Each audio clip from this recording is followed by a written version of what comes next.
this inflation genie's back in the bottle. And finally, you got the fact that, the chair has been very clear that 5 years of missing the target is really unacceptable. And I think the market's expecting to hear from him something clear about his framework, how he thinks about all of this, and how he, now it's his watch, is going to respond to it.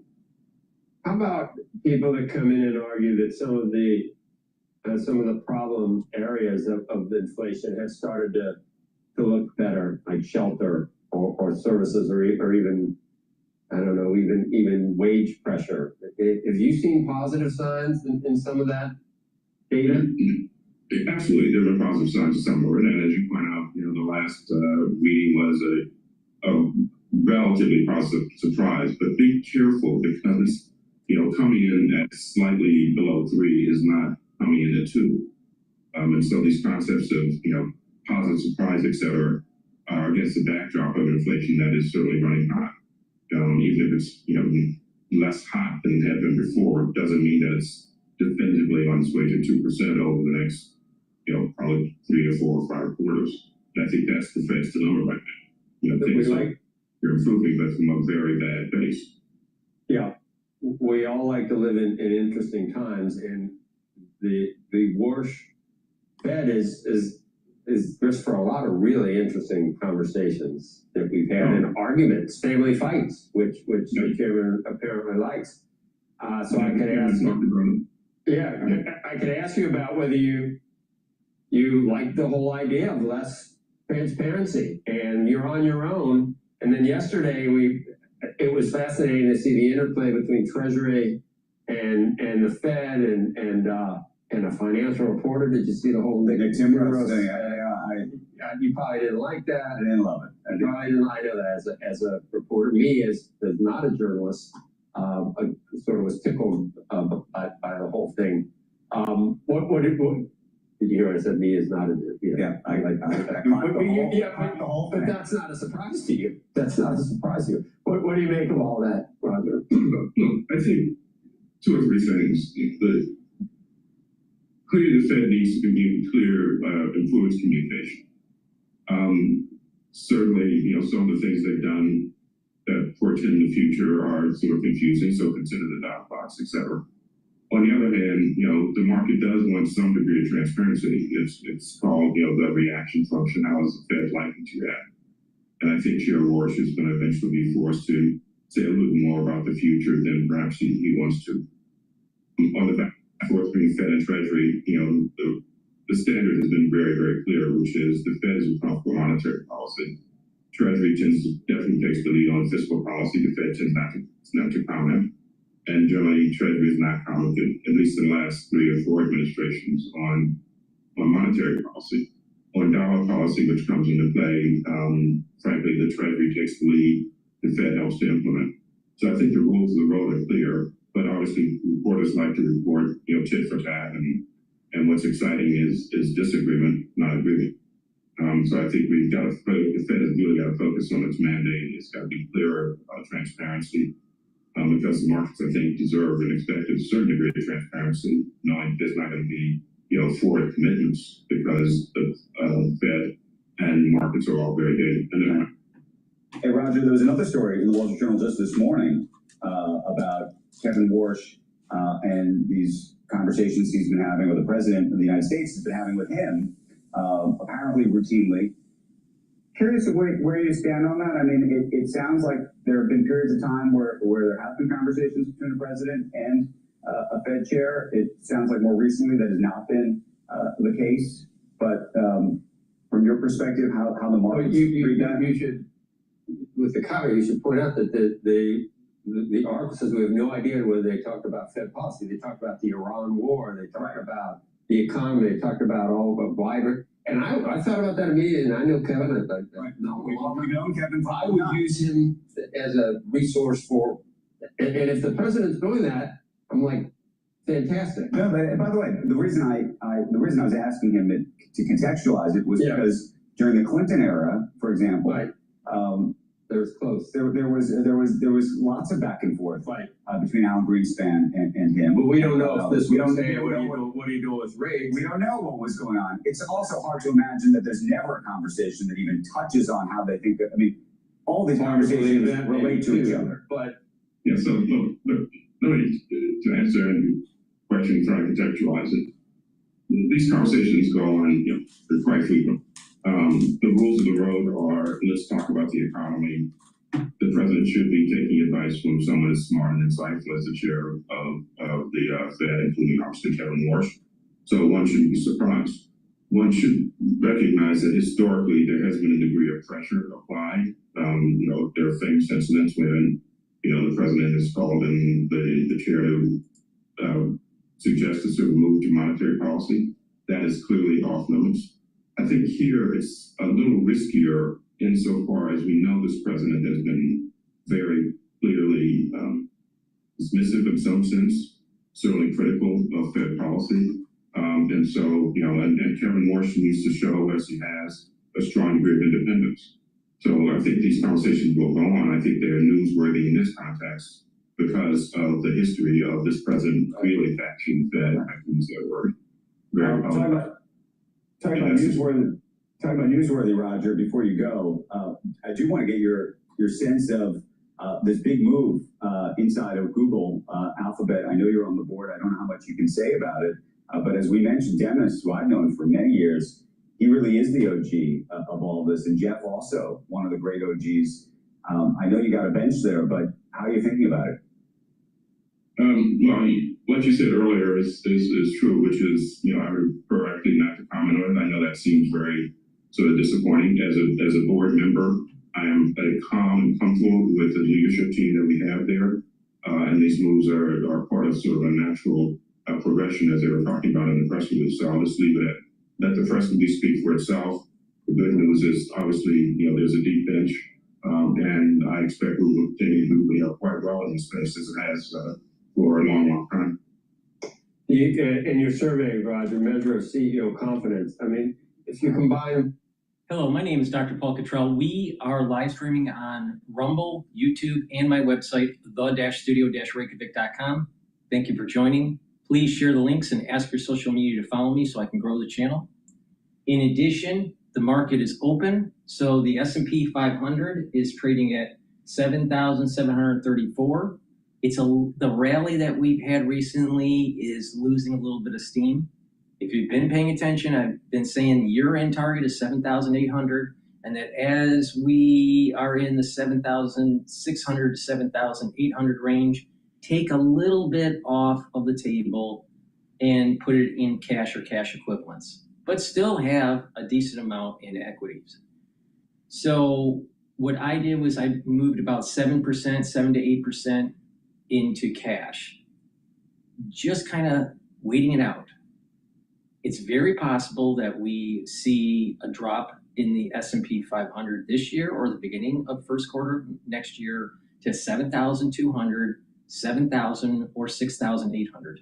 At those different price points would be perfect to add that cash that was put on hand to get a better dollar cost averaging. This is how you juice up the gains in your portfolio and beat the market when trading the market. So around 7%, 5 to 10%, somewhere in there, of putting cash on the sideline or cash equivalents like short-term CDs or whatever. So you can wait for that sell-off. Now, tech did rally. The short ETF for semiconductors is trading at 1174. It's trading on the low end. So the trading range for that is now around 1150 to about 1250. So right now, investors, institutional investors, and retail traders are moving into tech. But if you look at the business model for AI companies like OpenAI and Anthropic, how do they make money? How do they have net income? They have revenue, but they have expenses that are far outweighing the revenue. So there seems to be a little bit of a bubble here. Plus the circular financing, some issues with NVIDIA. So I would not be surprised if we see another down leg, and this is just a short-term relief rally. But I could be wrong, but I think we need to be careful at the 7,800 range for the S&P 500. Now, VIX is low, it's at 15. We should be getting another spike in the VIX in about 4 weeks or so. So equities should be ticking upward with that low VIX index. The euro is trading at 115 and Japanese yen is trading at 157.98. Oil is trading at 76.13. Bitcoin is trading at 64,665, and natural gas is trading at 6.6. I'm sorry, natural gas is trading at 2.643. So oil WTI, that trading range is going to be anywhere from 70 to about where it's at right now, 76. If there's positive news coming from the Middle East, especially with the Strait of Hormuz. If it's negative, then we're going to start seeing that retesting that $80 barrel resistance level and probably surpass it and get to $81 or $82 a barrel. So right now we're at that mid-range between 70 to 79, and we're in the upper bound for short-term trading range. Now, what I've been noticing is oil doesn't want to go down much and oil doesn't want to go up much. Everyone's waiting for the news. I think we're going to have a failure in negotiations. Something's going to happen and oil's going to pop again. Natural gas, the trading range should be around 2.5 to about 2.7. Right now we're trading at 2.642. I'm shorting the natural gas, I'm shorting oil, but I also have a small hedge longing natural gas too. So that's what I'm doing. Now, the big news is Warsh, the Fed chair, seems as though he's been talking to the president about, policy. We don't really know what. That's maybe, how much does the Fed have independence? So Warsh is going to have to explain himself in the next few press cycles that he has. And there's some news out on Scott Bessent talking about China. So we're going to play that clip. But before I do, please go to my store, the-studio-reykjavik.com, and get the great supplements that I offer and help support the channel. I have a great supplement that helps to detoxify your body. And when you detoxify your body, you're helping your immune system, your endocrine system, and your other bodily systems. Zeolite. Zeolite will bind to heavy metals, toxins, and chemicals and allow you to urinate them out within 6 to 8 hours. This way, you're getting rid of those toxins, and your body is getting into homeostasis. You can take this every day. Take 3 small drops underneath your tongue and drink filtered water. What you should also do is clean your environment. Stay away from processed foods and make sure you drink filtered water. So you're reducing your exposure to these toxins, but taking zeolite will also get them out of your body. So please go to my store, the-studio-reykjavik.com, and get the zeolite. And I also have structural nanosilver lozenges that will help to neutralize. They're perfect for the allergy season, the cold season, even if you're just cleaning around the house. Again, they neutralize, that's really important, and it also protects your oral pharynx. Orange Splash, fortified with vitamin C, and Manuka honey. Very high quality lozenges. Take them right away if you're starting to feel some irritation, or if you're cleaning around the house, use them prophylactically. Please go to my store, the-studio-reykjavik.com.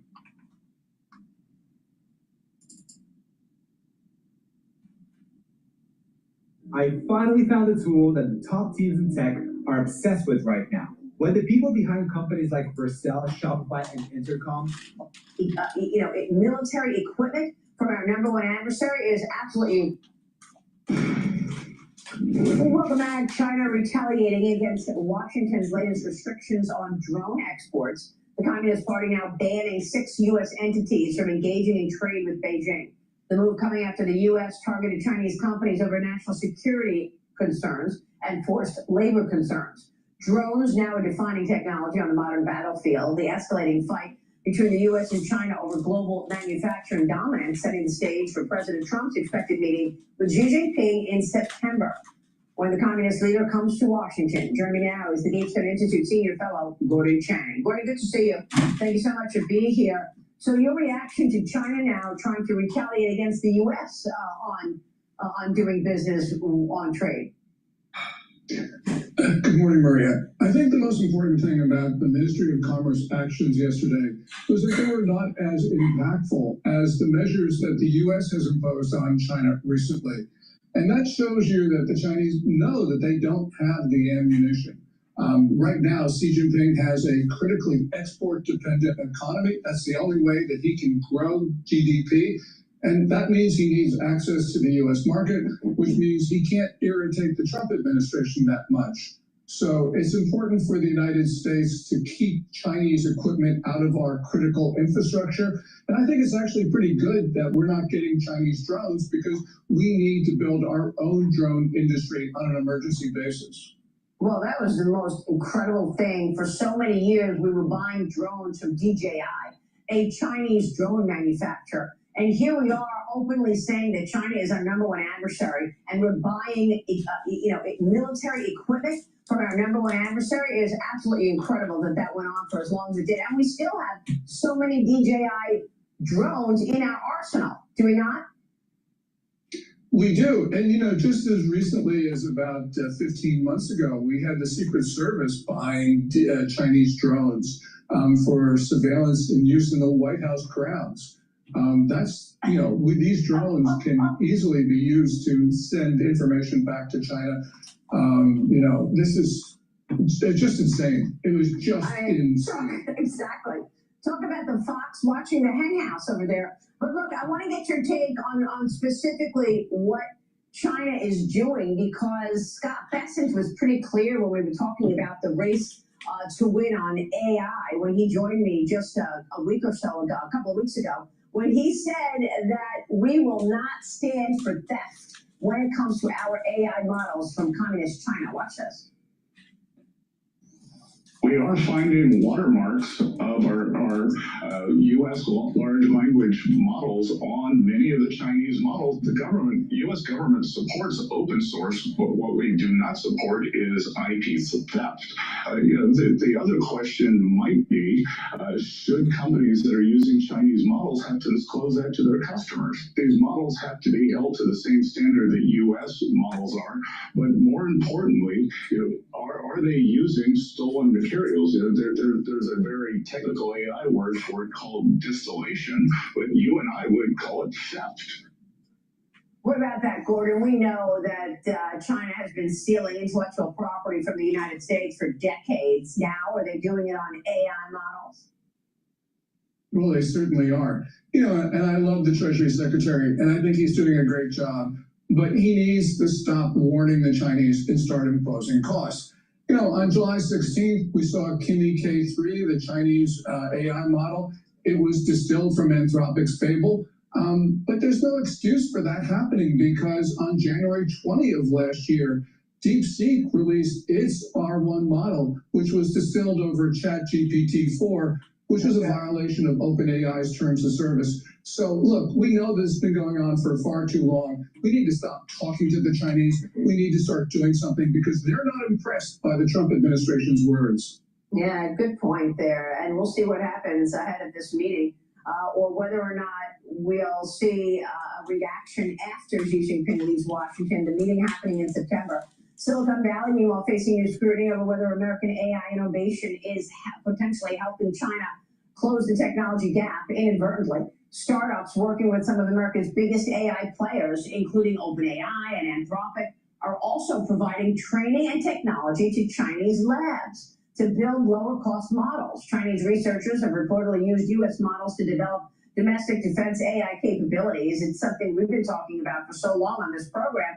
And current CIA Director John Ratcliffe told me about all of the national security threats from China all the way back to 2017. Here he is with me when he was Texas Congressman in 2020. Watch this. I know they've been stealing intellectual property for decades. Walk through some of the things that China is doing right now, Director. China and China alone is the greatest national security threat that we face, and we see them growing their military. We see them economically, as you talked about, stealing through intellectual property, stealing through cyber warfare, stealing from our universities, stealing medical research, all to gain information which they know is what you need to dominate technologically. So, you know, China is not a good actor internationally. We need to call them out for what they...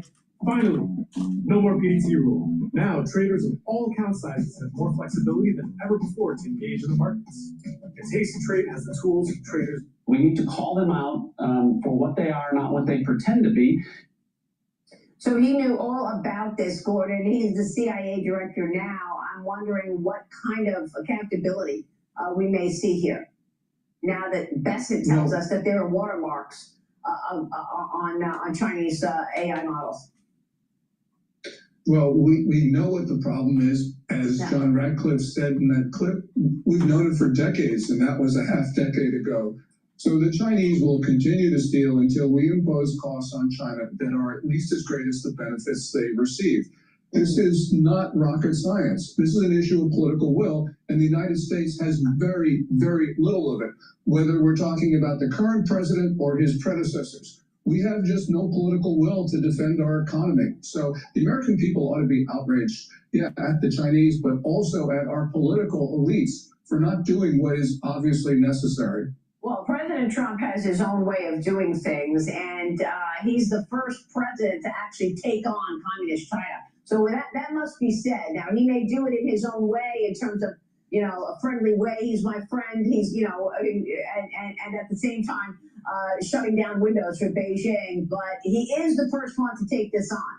Beijing is also said to be expanding its AI footprint in Africa through digital infrastructure and technology partnerships. Gordon, we know how this goes. Explain the significance of this push, because we've seen the CCP over and over again lend money to countries that need it.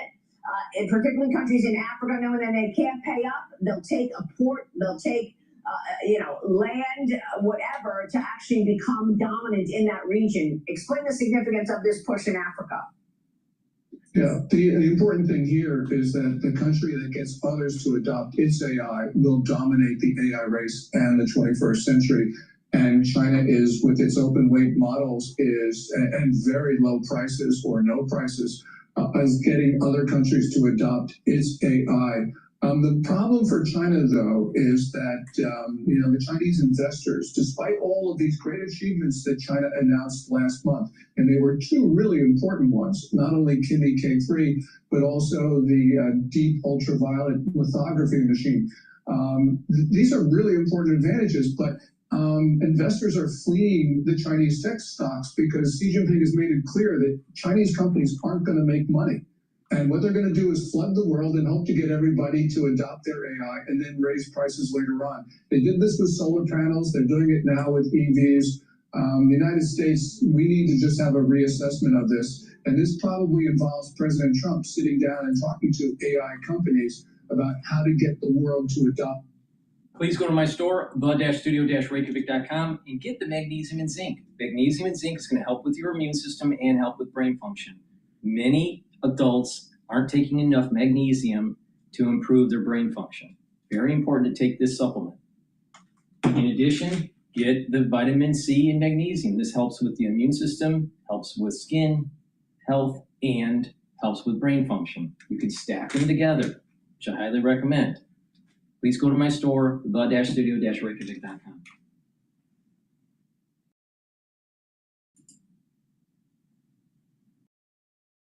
Finance the old way. Finance the rent way.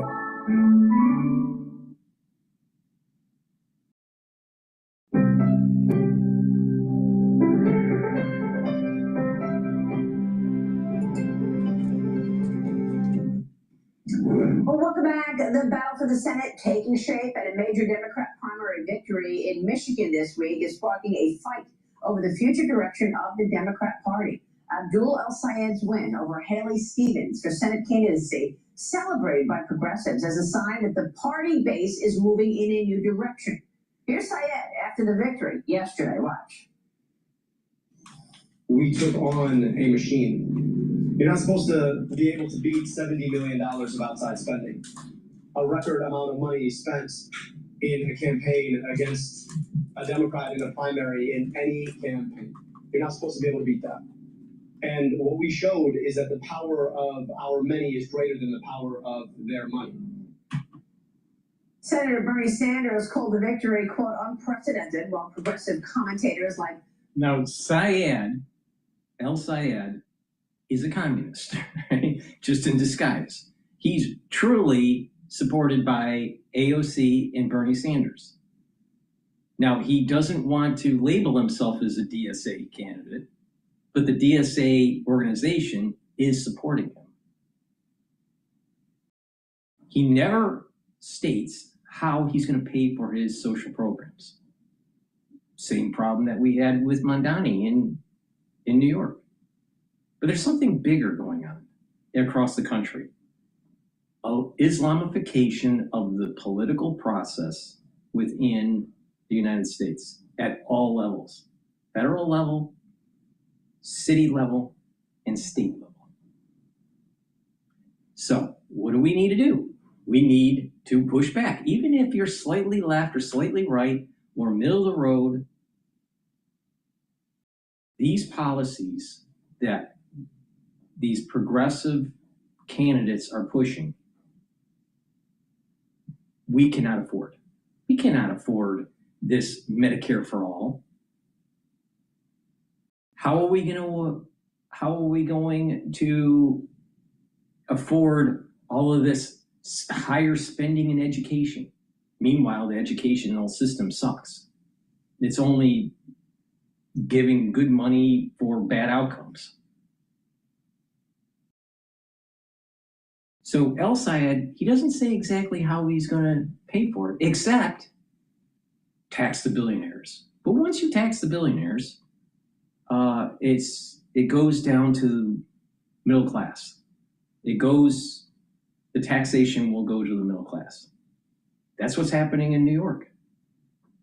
He said, we're just going to tax the billionaires and the corporations. And all of a sudden they realize that their budget can't be balanced unless you go after the middle class. Same thing's going to happen with El-Sayed. So there is a battle for the soul of the nation. And that battle is happening during the midterms of this year. Now, it just so happens to be in November after 9/11, 2026.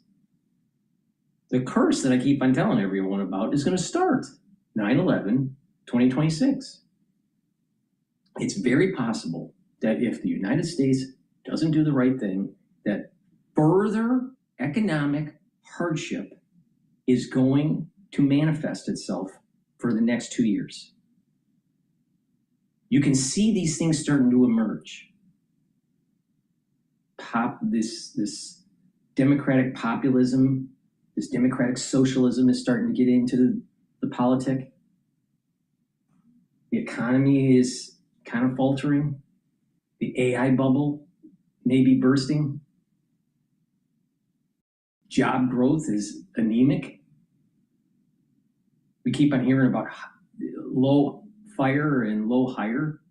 Where are these youth coming out of college going to work when there's low hiring?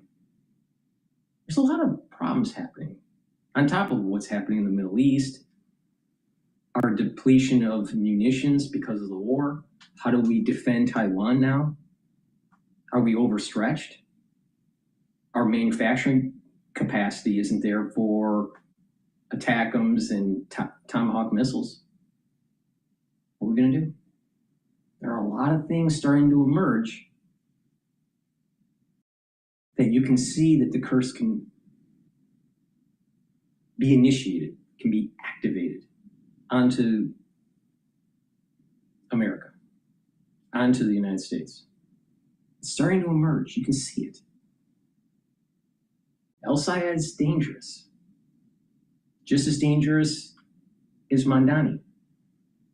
And they also have this little look about them when they think they say something that's witty, and they have that smirk. They have the same kind of smirk. Now, we don't have to look at Mamdani or El-Sayed to see what has been going on for the last 20 years. Look at Hamtramck. Look at Dearborn, Michigan. And there is this Islamification that's taking place in these cities. Are we going to wake up? Are we not going to wake up?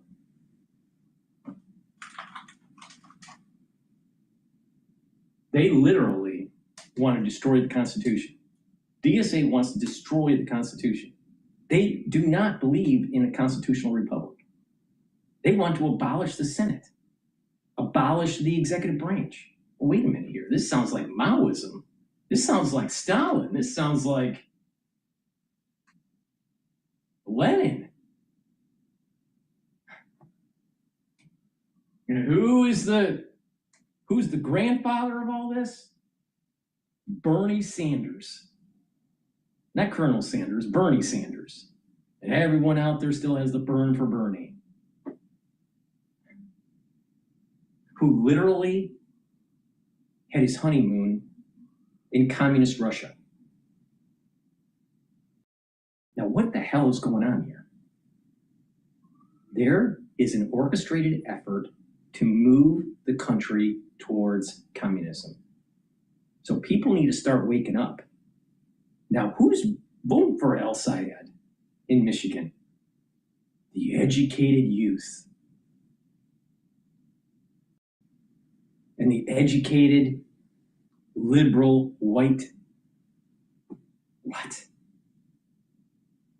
This is exactly the whole thesis of Gad with his book, Suicidal Empathy. There's this empathy that's taking place for the Muslim and for, you know, giving more to individuals that supposedly are in need, and to take and to, you know, erode the foundations of the Enlightenment, and just do this postmodern ethic. But wait a minute, it wasn't just Gad that said, beware of suicidal empathy. It was Nietzsche.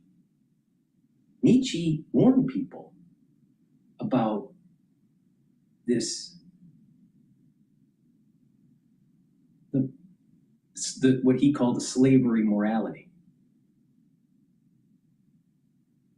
And it was manifested in Christianity, according to Nietzsche, that, oh, turn the other cheek. Be compassionate. Well, people should be compassionate up to a certain point, so you don't have suicidal empathy. So people lost what Nietzsche was warning people about. People lost the warning of what Aristotle, no, Plato was saying about you need representatives that somewhat are educated. You can't just depend on the masses, because majority rule in a democracy, in a pure democracy, means the erosion of your property, means the loss of your rights, because the majority would say we should take from people. Well, that's not the type of government we have. That's the type of government the DSA wants.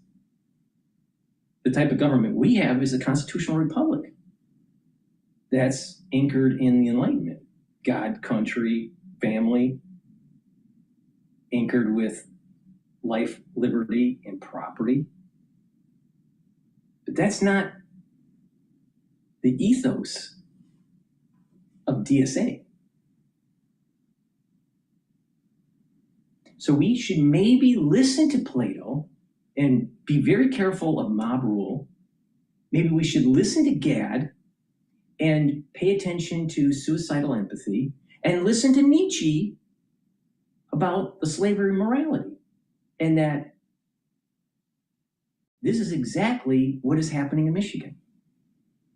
What Nietzsche warned us about is what's happening now.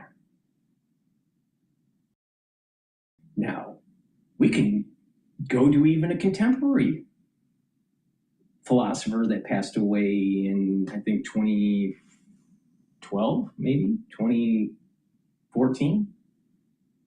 Christopher Hitchens. Christopher Hitchens warned the whole public, the whole world, that this Islamification is going to happen, and that they're going to get inroads into politics, and there's actually going to be a deconstruction of your society. Fast forward to what's happening in London. Look at what's happening to England. The English are saying they don't even recognize their country. Now, if you're an American citizen that's been around for a while in the United States, several decades, 4, 5, 6 decades, I guarantee you that what you remember 3 decades ago, 30 years ago, is no longer what it is today in terms of the composition of the demographics, in terms of the educational prowess of the youth, in terms of safety and morality. Things have changed. So we've had philosophers warn us that this was coming. Christopher Hitchens, Nietzsche, Gad, Plato. The curse is coming. And it's the so smart that they're stupid demographic. The youth that think they know it all but have no experience. And the educated liberal in these college towns like Ann Arbor that are literally trying to destroy this country. Now, if you don't believe me, just listen to the platform of DSA. If you don't believe me, pay attention to how are they going to fund their programs. Mao didn't get into the heights of power overnight. Chipped away at it. Same thing with Stalin. Same thing with Lenin. Now let's think about Lenin for a moment here. The Bolshevik Revolution was literally funded by the Germans to reduce the pressure from World War I with the two-front war that was going on. Germany was fighting Russia, and Germany was fighting France and Britain. So they funded a guy named Lenin, and he was able to gain notoriety and gain political power and overthrow the czars. Just chipped away, chipped away, chipped away. So literally the seeds of communism go all the way back to World War I with the Germans. And we have now had it metastasize. And in today's world, it's now layered with Islam. So there's a little bit of a religious component to it. It's layered with Islam. It's masked with multiculturalism. dagger is communism.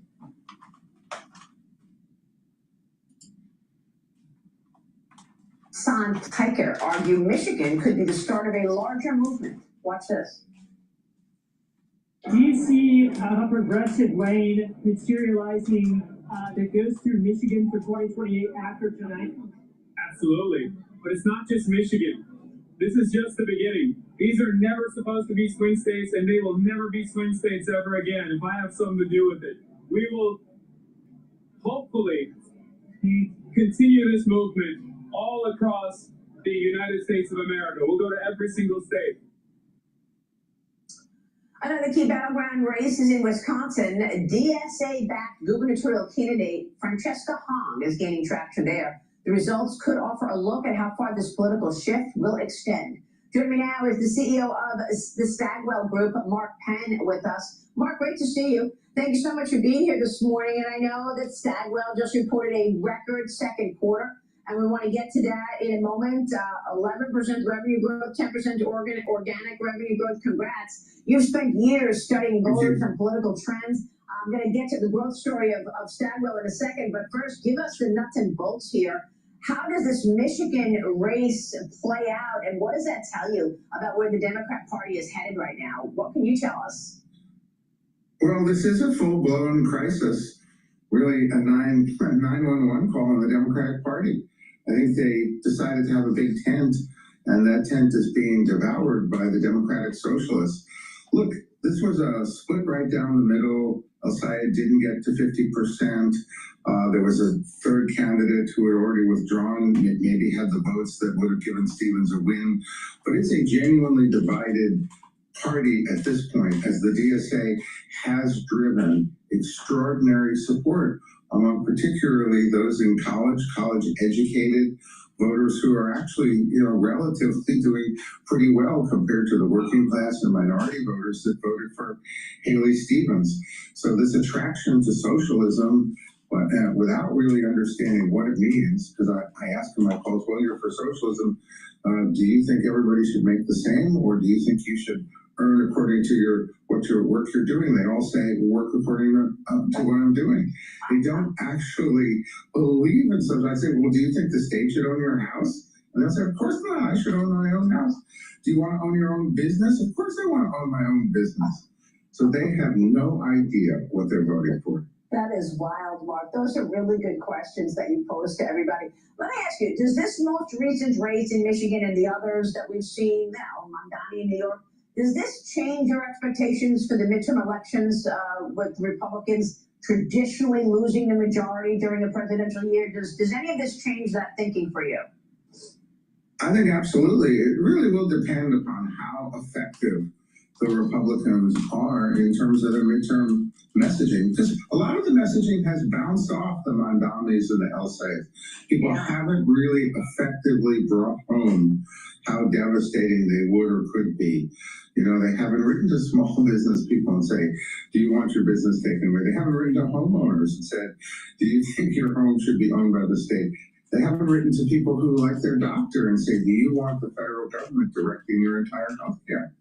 They haven't really brought it home to people and as a consequence, but absolutely, definitely. Look, with the Democratic Party split, with so many moderate voters not voting for El-Sayed, with him not really reaching out, obviously Rogers has a much better chance of winning today than he would have had against Stevens. And what about the House? You think that the House loses the majority, or are you still questioning that now?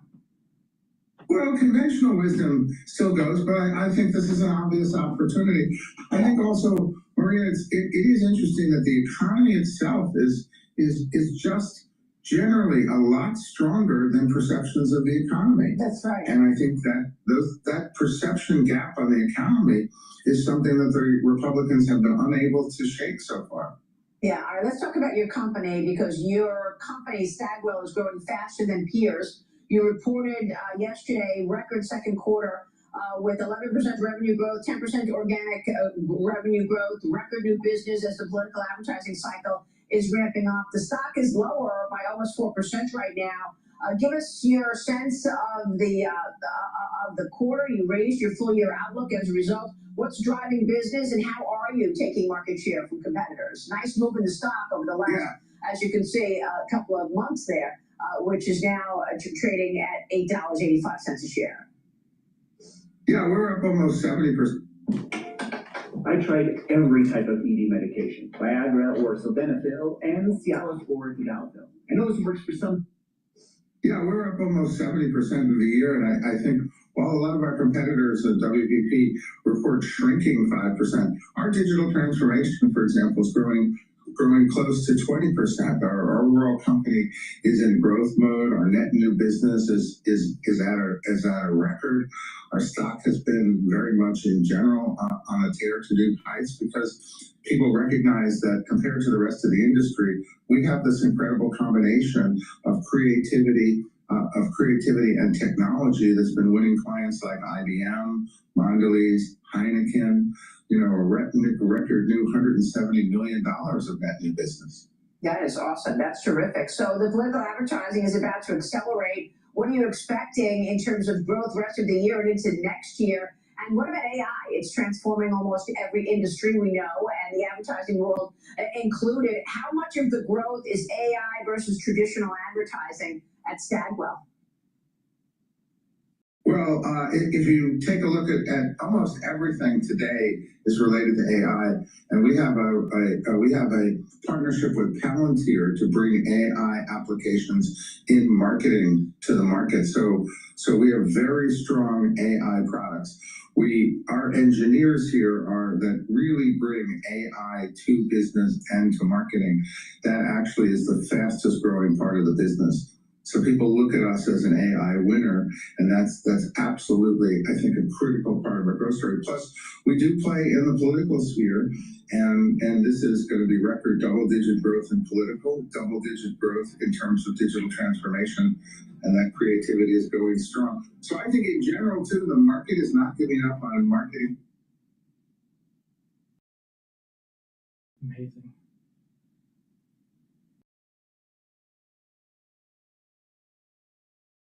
All right. Let me do a product plug here, and then we'll go to the hill. Please go to my store, the-studio-reykjavik.com. Get the olive leaf extract. This is dual purpose. It's going to help with your immune system and your cardiovascular system. Brings down inflammation and helps you to control your lipid profile. Super important, because when you do that, you're reducing plaque formation. And by bringing down inflammation, you're also boosting up your immune system. Omega-3 helps bring down inflammation, helps to control your lipid profile. By doing that, you're reducing plaque formation. It'll help to bring down your LDL levels and increase your HDL levels. Omega-3 is something that should be taken every day, and it also helps to reduce the overclotting of the red blood cells. Ashwagandha root helps to control your cortisol levels and your blood glucose levels. This is going to help your cardiovascular health and your immune system. Lignans helps with the immune system and the endocrine system, soaks up free radicals, and brings down inflammation. And turmeric also soaks up free radicals and brings down inflammation. That's going to help with your immune system, your brain function, your joint health, your cardiovascular system. I highly recommend that you stack these together. They're synergistic to help to slow down the aging process. So please go to my store, use discount 5 to save some money. All caps, discount 5. It's the-studio-reykjavik.com. The link is in the description of this video. How are you finding the time to send over all these meeting notes? I got a secret. I've been using Granola. What is Granola? So it's an AI notepad. If you want to take notes during the meeting, Granola can fill it in.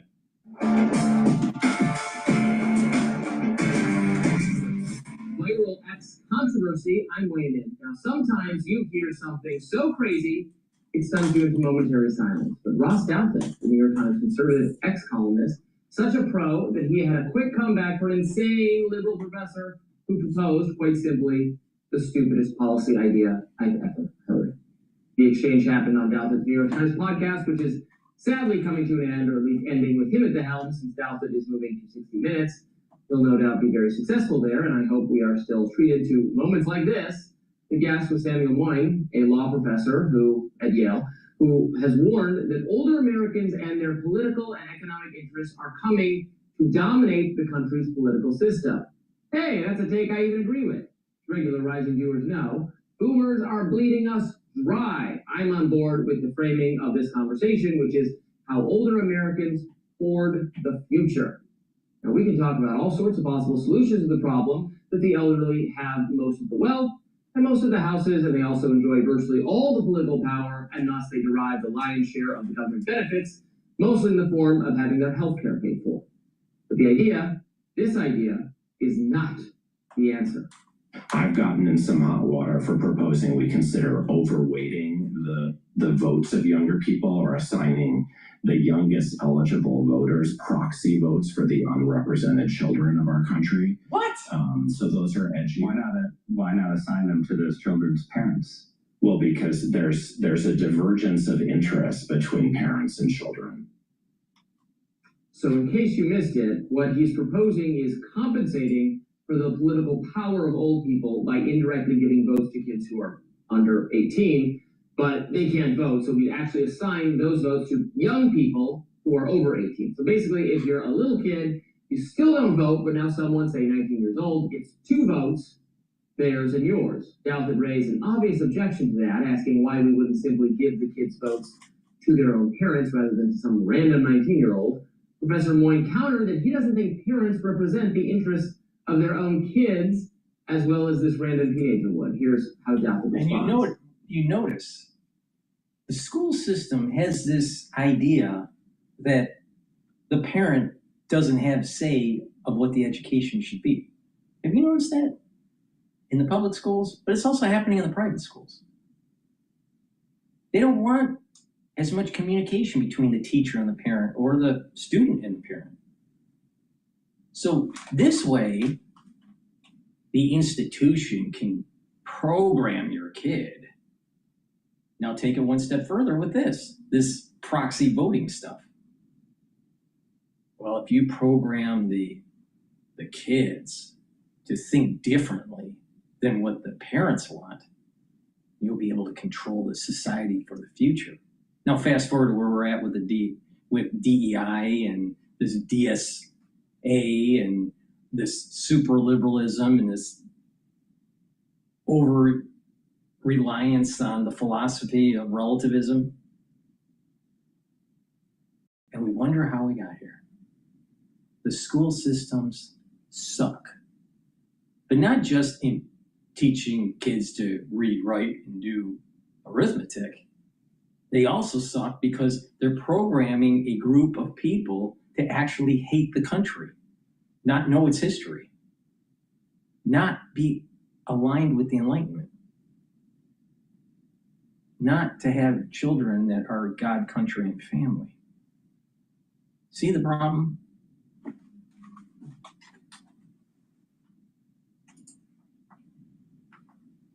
I think it's absurd to imagine that a 24-year-old recent college graduate has a better assessment of the interests of my own children than I do. And I say this with all due respect to 24-year-old recent college graduates, of whom I hope to be the parent of in 9 years or so. Yeah, mic drop. Yes, of course, parents know their own kids' interests better than random fellow citizens do. In fact, every person in America is best qualified to organize his or her own life, and then maybe the lives of the people you're directly responsible for, not random people who are different from you. Why I'm a libertarian. No one is an expert in running some other family's business, especially not the government. It's also why far-left progressives often target family structure in order to enact their policy goals. They don't want you raising your own children. They want to raise your children for you. Better yet, get the state to do it. The state should be the parent, so that kids revere the state and see it as the provider, the authority figure. As for Professor... And that is exactly what Mao did in China. Now, are we going to wake up? Or are we not going to wake up? Are we going to get on the battlefield and push back on these progressives? Are we going to get on the battlefield and push back on these socialists? Or are we just going to let our Constitution burn and burn down the whole government, right? That's basically what they want. Just listen to them. They tell you what they're gonna do. This is not innuendo. The platform, the DSA platform, is telling you what they're going to do. It's crazy. And all these liberal professors and liberal kids, they think they're so smart, but yet they're stupid. They're so smart, but they're stupid.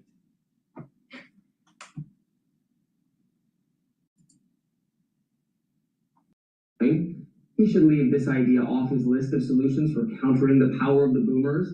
And indeed, he does note on X that it was apparently idea number 46 on a list of 50. So fair enough. I think it's possible the social media pile-on here is a bit unfair. They do agree with the overall problem. After all, I think we should reduce the absolute dominance of the elderly. We should do that by eliminating the unfair government policies that redistribute wealth to them. For instance, Abdul El Sayed, the far-left Michigan Democratic Senate candidate, has proposed only having property taxes on younger Americans. Older Americans wouldn't pay them. And if they sold their houses to people under 65, then those people would have to pay the taxes. So that's a scheme that would further concentrate the boomers' share of home ownership, which is crazy. Let older, richer Americans keep their wealth, but tax them at the same rate as everyone else, and maybe expect them to pay a greater share of their own healthcare costs. Imagine that. I was so surprised that this is where you were going to go, because the guest Samuel Boyne, even though the solution did not match what a lot of people wanted to hear, the problem that he pinpointed is something that you often point to and you talked about. And I think when you unpack what's happening with Congress, with Chuck Grassley, who's 92, and the average voter being 52, there's a lot of people that feel like they're completely left out of the conversation. And I know we blame young people that get out to vote more, be more civically engaged. When we look at the landscape, a lot of the laws then that apply to the older Congress that's enacting them benefit people that are over 50. And so young people being part of the conversation and differing from their parents, I think, is a valid statement. How to get their voices heard. The solution is not by just emphasizing that we should start making the voting age like 16 and votes to 19. I understand, but this literally is one solution to the problem that you claim is one of your biggest issues with current government, that old people hoard wealth. I often argue for older people and say, yes, the property taxes idea, for example. Like a traitor. These people have been paying their taxes for years. I want to make sure my grandma's okay. I think that we differ in that way. You think they're hoarding wealth, and I know plenty of old people, not personally, when you look at numbers, yes, because boomers are numbers they have. No, yeah, but there were 13 the age group of older people changed completely because of the boomer generation. They're not getting older, so obviously, if you talk about the share of old people going from something like 13% to 18%, obviously the wealth is going to increase. There's more people, so you're looking at the problem and not diagnosing it completely. You're saying, oh, the same number of people are hoarding the wealth, when really there's just more of them that are getting older and happen to live their lives where they work. They have more wealth. They have more average income per person. They have more in their bank account on average per person than younger people, which is fine. I'm happy to have them have it, but it's the dual issue. They have a much larger share of the wealth, and now, but also the government benefits are mostly healthcare. The government pays for people's healthcare, which is mostly them. So they have more of the wealth, but they're also getting more of the benefits. And now people are coming with proposals to not even tax them, like Abdul El Sayed. I mean, this isn't even a leftist idea. I don't know why he's pitching it too. Nancy Mace has pitched this, like Republicans and Democrats. Of course, they're doing it because they want votes from older people. Like that's the narrow reason they're doing it. But it doesn't make any sense. It doesn't make any sense to have people who have had their whole lives to accumulate large fortunes and whose cost of living is substantially provided by the government. And now we're not even going to tax them at just the normal rate we're taxing everybody. That's crazy. Well, why can't I get you on board with how crazy that is? Because I think the idea of investing and paying your taxes, investing in America for the duration of 40, 50, 60 years of a career, is that on the back end, for the last few years of your life, that America will take care of you like you took care of it. So you helped build all the roads and bridges. You helped make sure the schools were top tier, or you paid all your taxes. And so now enjoy the sunset part of your life. Relax. Like that's why we'll take some of the burden off, because you're not making the same salary you were making when you were in the workforce. Obviously, some people might have saved and put money away in certain places that it grows. Yes, but if the taxes Whatever keep rising so much that they cost more than the percentage. house, which happens in New York sometimes when the house is paid off, well, what are people to do? The salary doesn't match, so now your taxes are even higher than the cost of your mortgage because your mortgage is completely done. You can downsize and sell it to the other person. Okay, I'll level with you that I read something that said the share of the wealth held by Americans under 40 is 6.6%. And I think that that's really bad, right? I also look at the studies that say the average homeowner age is just beginning at 40 years old. So even earlier than that is not even really on the table for a lot of people. And I understand that there needs to be policies, but I don't think we need to take away to give to the younger generations. I do think that younger people need to vote. We don't have to take it away from old people. Old people are civically engaged and active because they live long enough to see what happens when they're not engaged.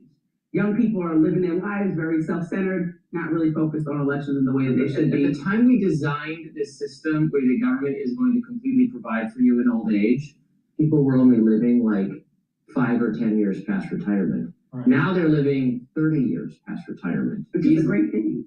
Well, that is a great thing, but it's making the system, it's bankrupting the system. And it requires more and more and more hard work, money, more confiscation of wealth from someone to pay for it. And why does it have to be from young people who can't afford to buy a house, are choosing not to have children because if they had children, they wouldn't be able to afford childcare costs for them? But I wouldn't pinpoint old people as the thing that's on the top of my list. Bankrupting the system. I think where you and I agree is in places like Minnesota where we see that fraud is causing massive issues in the system. Places like Ohio where we see specific fraud. Places like people that President Trump has pardoned where we see billions of dollars of fraud has happened and then people have gotten pardoned and not had to pay that money back. That's what's bankrupting our healthcare system. Okay? If you want to go, pardon's bankrupting. Well, these people have made hundreds of millions of dollars and never paid it back. Fraud and schemes that they had. Okay, we'll deport them all back to where they came from. The point, no, everyone wasn't a migrant. Everyone wasn't a migrant. The people that President Trump pardoned were white men that were American. Okay, we'll deport. And made millions. You know what? How about this? Here's my deal for you. We'll deport them too. Also back to Somalia, and then all the people who did the fraud in. And what about all the people in Ohio? Or what about all the people in New Jersey that did fraud during the pandemic? Are you going to make sure that all of these people? Substantially, they come. Where's everyone going? I just want to make sure there's somewhere for everyone, even the Americans that committed a large share of the fraud since the pandemic. You commit fraud, gone, out, where? straight to jail. Oh, jail or out? I don't know. El Salvador. But that's not going to solve. I'm saying when you talk about the issues, you can solve the problem. And I think that there are other options outside of taking away from older people that have given their entire lives to I just don't know, where do you look those people going to come up? The system can't afford what is happening. People need to wake up. Please go to my store and get the great supplements to help to improve your health. You want to save money on healthcare? Get healthy. Look in the mirror and realize most of the country's diseases, the top 3 diseases are self-induced, usually. If you live a healthier life, you're going to have more longevity. You're going to live longer potentially. You know, anyone could be hit by a bus or some accident could happen. But statistically, if you take care of your health, you'll be healthier and rely on doctors less. You will not need to see a physician as often. You still need to do your cancer screenings and blood work and all this, but you won't be on pharmacopoeia. Diabetes, heart disease, most cancers are self-induced because of lifestyle. And with all of this knowledge about geriatric medicine, sports medicine, longevity medicine, alternative approaches to health, you won't need to spend so much money on healthcare. So if a lot of people in the society did that, you would shave off tens, if not $100 billion of healthcare costs. It's very simple. But people don't do it because people are stupid. People would prefer to bankrupt the system then instead of look in the mirror and say, your health is dependent on you, not your physician. Please go to my store, the-studio-reykjavik.com, and get the digestive enzyme complex. This will help to reduce the load on your pancreas. As you get older, your pancreas doesn't function as well. This will help to break up carbohydrates, proteins, and lipids. It has the enzymes to break up those foods. You'll be able to digest your food better. You'll be able to absorb your nutrients. This also has bromelain that helps to break up clots. Structural nanosilver toothpaste. Get a few tubes for your household. It'll whiten your teeth, freshen your breath, help reduce inflammation, and help to improve your gum line. It has the structural nanosilver, so it's going to neutralize. So it's going to improve the health of your oral cavity. And by doing that, you're also helping your cardiovascular system and the valves for your heart. A lot of people don't realize poor oral hygiene can lead to cardiovascular problems. So please go to my store, the-studio-reykjavik.com, and get the structural nanosilver toothpaste. This has no fluoride. You know why? Because fluoride makes you stupid. Now, get the structural nanosilver toothpaste, use it every day, but especially during the cold season because it helps to neutralize. And and the probiotics that I have two different versions. You can get it in the powder version or the VeggieCap version. Take either one, take it every day, and this will help to improve your gut biome so you're absorbing your nutrients better, your skin will improve, your brain function will improve, your metabolism will improve, the communication between your gut and your brain, your gut and liver will improve, your immune system will improve, you'll reduce leaky gut syndrome and reduce your chances of getting food allergies.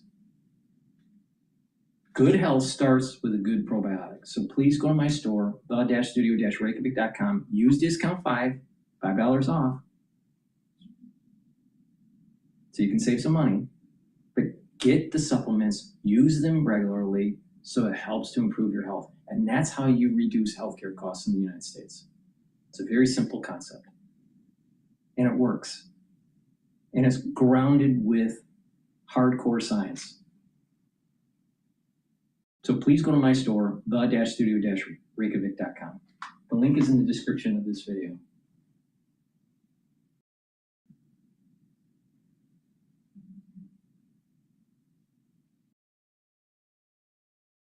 All right, let's listen to The Hill about El Sayed.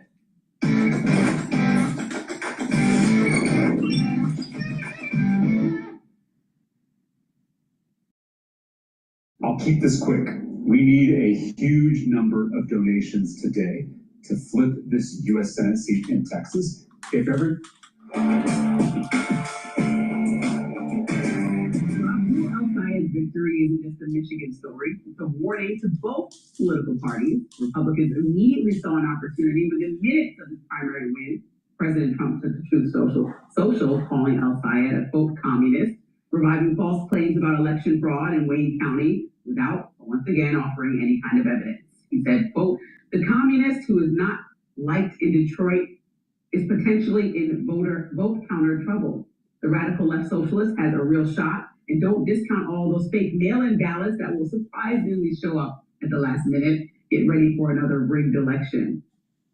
It's clear Republicans are riled up about El Sayed, but Democrats have their own reason to be uneasy. For years, party leaders argued that battleground states are won by moderation, that swing voters reward candidates who project pragmatism over ideology. Well, Michigan Democrats just rejected that theory. Instead, they nominated a candidate running unapologetically on Medicare for all, getting money out of politics, ending U.S. military aid to Israel, and confronting what he calls a political system captured by wealthy interests. Primary voters are signaling that the old definition of, quote, electability no longer matches what they want. El Sayed's campaign wasn't built around convincing voters he was the safest choice. It was built around convincing them that the status quo is not working. After his victory, he framed it this way. What we showed is that the power of our many is greater than the power of their money. What we showed is that if you're willing to build a movement brick by brick, if you're willing to go and travel your state and have the conversations in rooms big and small, starting in moments where people aren't even paying attention to an election, but are paying attention to the price of gas, the price of groceries, the price of housing, the price of healthcare, that you can build a conversation that builds into a movement that defeats Goliath. Now, this is a message rooted in economic frustration. His argument is that voters care less about ideological labels than whether someone is speaking directly to the cost of living and the feeling that politics has stopped working for ordinary people. That's also why establishment Democrats were so uncomfortable with his candidacy. Michigan is not California. It's a purple state that President Trump won in both 2016 and 2024. Many Democratic strategists believe El-Sayed's positions could alienate the very swing voters Democrats need to win statewide. El-Sayed believes their thinking about electability is backwards. His theory is that enthusiasm can matter more than moderation, and that energizing younger and infrequent voters is a better strategy than constantly chasing the political middle. It's the same argument fueling other insurgent candidates the same election cycle. Voters don't want carefully calibrated centrists. They want someone who looks and is willing to challenge a political establishment they increasingly distrust.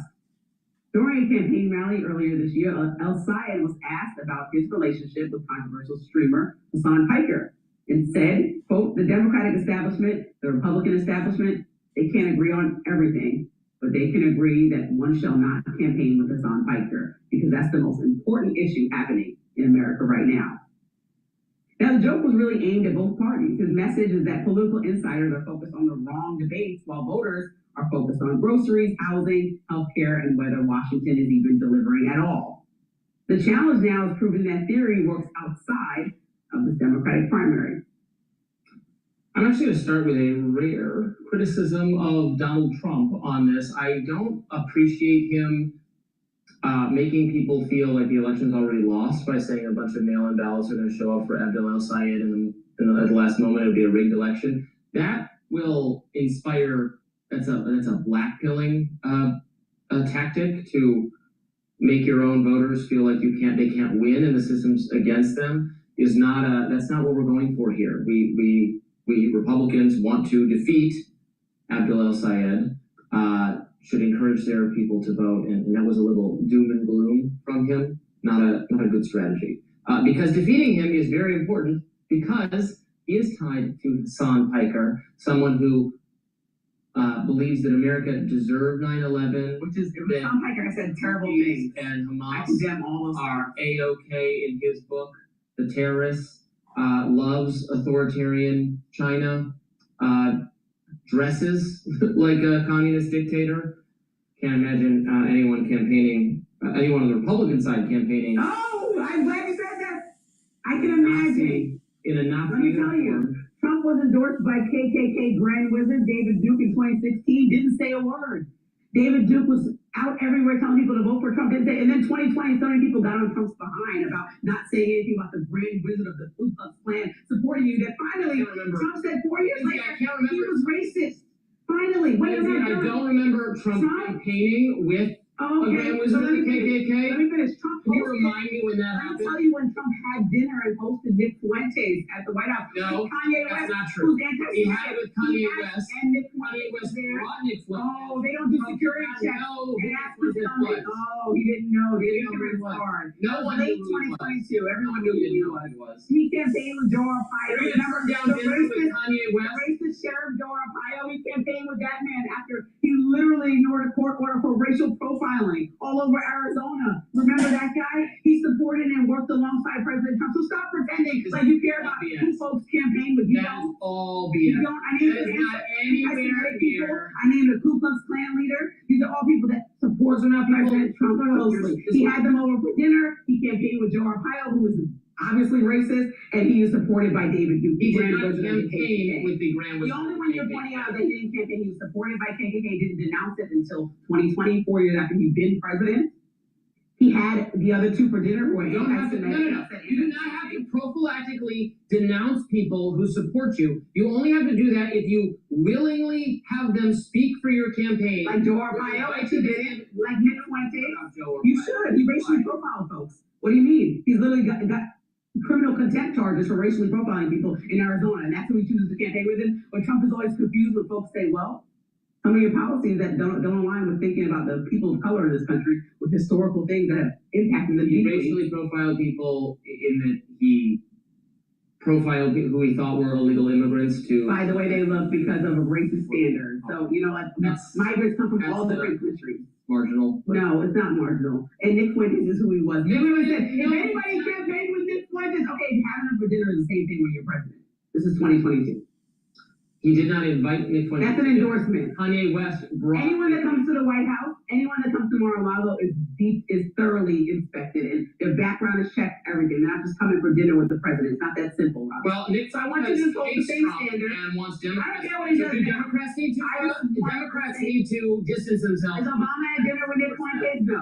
Okay, so like I'm just telling you, Trump was. So I just want to make sure that if you're so concerned with somebody's friend, Hassan Piker, the El Sayed's friend, make sure you're concerned with President Trump. You understand the difference between affirmatively picking Hassan Piker to speak on your behalf at a campaign event and having dinner with a celebrity who brought someone who's problematic to the White House. I'm just pointing out a flaw in your argument. I'm pointing out a big flaw in your argument because you now all of a sudden care so much about who people associate with, but you've never had this energy of people who associate with Epstein, which also includes the president. So like I'm saying, do you care about who people associate with or not? Like that's what I'm saying. About who associates with Epstein because that. Well, he's a pedophile. That's one of the top charges. Up there for me with anti-Semitic. Pedophiles right on up there. So I don't know why it's not for you if the president associates with a pedophile. So I just want to make sure we're on the same page. Because association is a problem for me and has been consistently since I've been on the show, and not for you. But for Abdul Sayed, it's the biggest problem in the world. His friend is someone you don't like, and who I've said is anti-Semitic. Yes.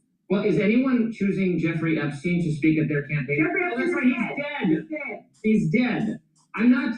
I resent. Look, Abdul El Sayed picked this guy to speak on his behalf now. Now, it's not like it was 800 years ago and then his problematic views came to light and he wants to. Like, I'm not playing 6 degrees of separation. I don't care. Hassan Piker associated. What Abdul El Sayed has said. Abdul El Sayed now. Abdul El Sayed, he's picking Hassan Piker now. Hassan Piker is in a Mao uniform. That's as offensive as being in a Hitler uniform. And he was standing beside him. He's been standing beside him now. That's the difference. That's the problem. And Dems won't touch it. Yeah, where is the denunciation of it? This is the guy they pick because they think it's cool and edgy to associate with communist thought. Listen, Hassan Piker, whether you like him or not, just like Nick Fuentes, has 8 million people that follow him that are young people mostly online. And so Abdul El Sayed is saying, I want to talk to your audience. And that's all he's saying. He's saying the fact that Democrats and Republicans, or Republicans mostly, are making this an entire campaign issue where he's on the campaign trail talking about health coverage, which nobody in Congress is for some reason, even though subsidies has expired. He talked about yes, but this is not the person running. I object to Nick Fuentes in general. You can object to Hassan Piker in general. My point is accessing the people that he's speaking to is the actual goal for Abdul El Sayed, which he has stated. And so there's 8 million people watching. To ignore them is a problem, which he points to Democrats doing, which is why my lens touched both sides. Because you can't just ignore those people. Just like Donald Trump does not ignore the followers of Nick Fuentes. He teeters on the line of talking to them and not talking to them. You might not have Nick Fuentes campaigning with him, but he invited him to dinner, and guess what? Now he has access to these followers. You have not updated your priors. Nick Fuentes and people like that are angry with Trump, and they have turned against Trump, and they are against J.D. Vance, and they're lining up to support Democrats. Like, you will be the side that will have to reject their support before long.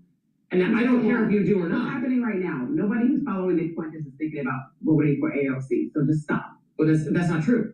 It's just like factually inaccurate. These people have hate the war in Iran. Like they feel the way about it. So does everyone. Not everyone, but they do. Polls show that 70% of the country does not like the war in Iran. Does not think we should still be at war in Iran. So what does that have to do? It has everything to do with my point. Most people feel that way. That doesn't mean they're coming to the Democratic Party. That means that Trump lied on the campaign trail about what he would accomplish and what's actually being done. And people are frustrated with it. The Groypers are moving on from the Republican Party. Oh, you're pushing them with Tucker Carlson and Marjorie Taylor Greene. So all of a sudden I'm supposed to believe Tucker Carlson is a Democrat? No. That's not true. His policies don't align. He's not a Republican. He might align with traditional conservatism. I mean, the man was touting traditional conservative theories on Fox News for decades. What? Is that accurate? People change their mind about things, Lindsay. He's had an evolution. He's different than he used to be. No, and that's fine. Over this war and foreign policy. But it's not anything else. He doesn't want a Medicare for all. He doesn't want to make sure that all people are protected. Well, Medicare for all is a terrible idea, so we shouldn't have it. Okay, so that's what I'm saying. None of the Groypers are coming over to the Democratic Party anytime soon, or the progressive wing of the Democratic Party specifically. I don't know that that's true. They are more in line with the things you're saying than the things I'm saying these days. So, well, you're the one saying you have to denounce, not putting the person on a pedestal, but you have to denounce them if they just happen to have liked or supported you or been The Grand Wizard of the KKK, yeah.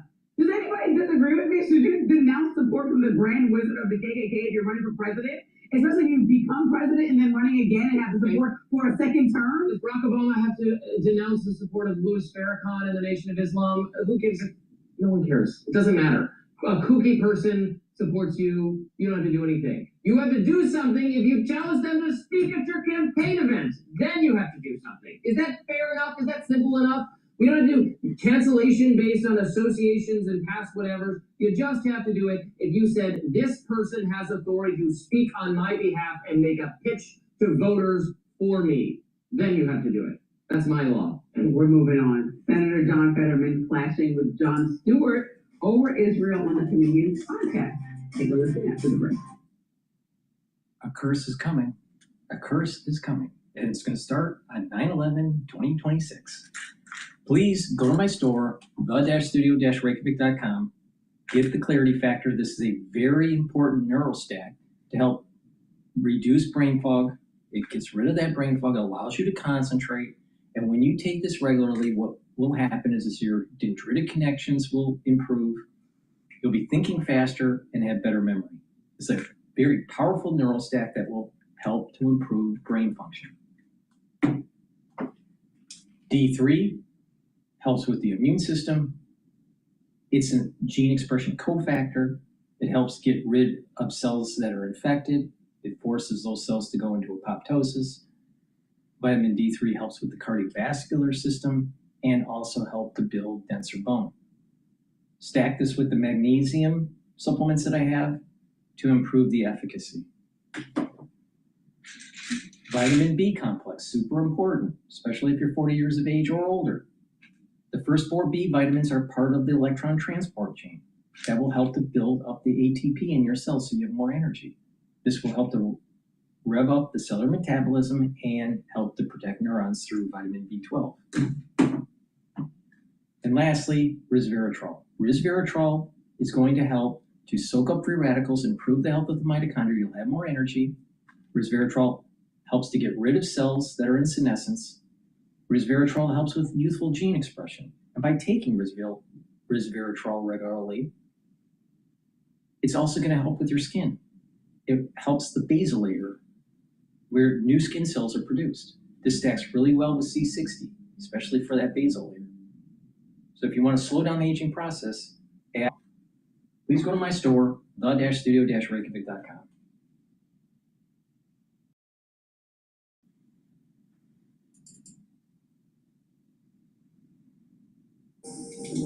Nobody makes eye contact anymore.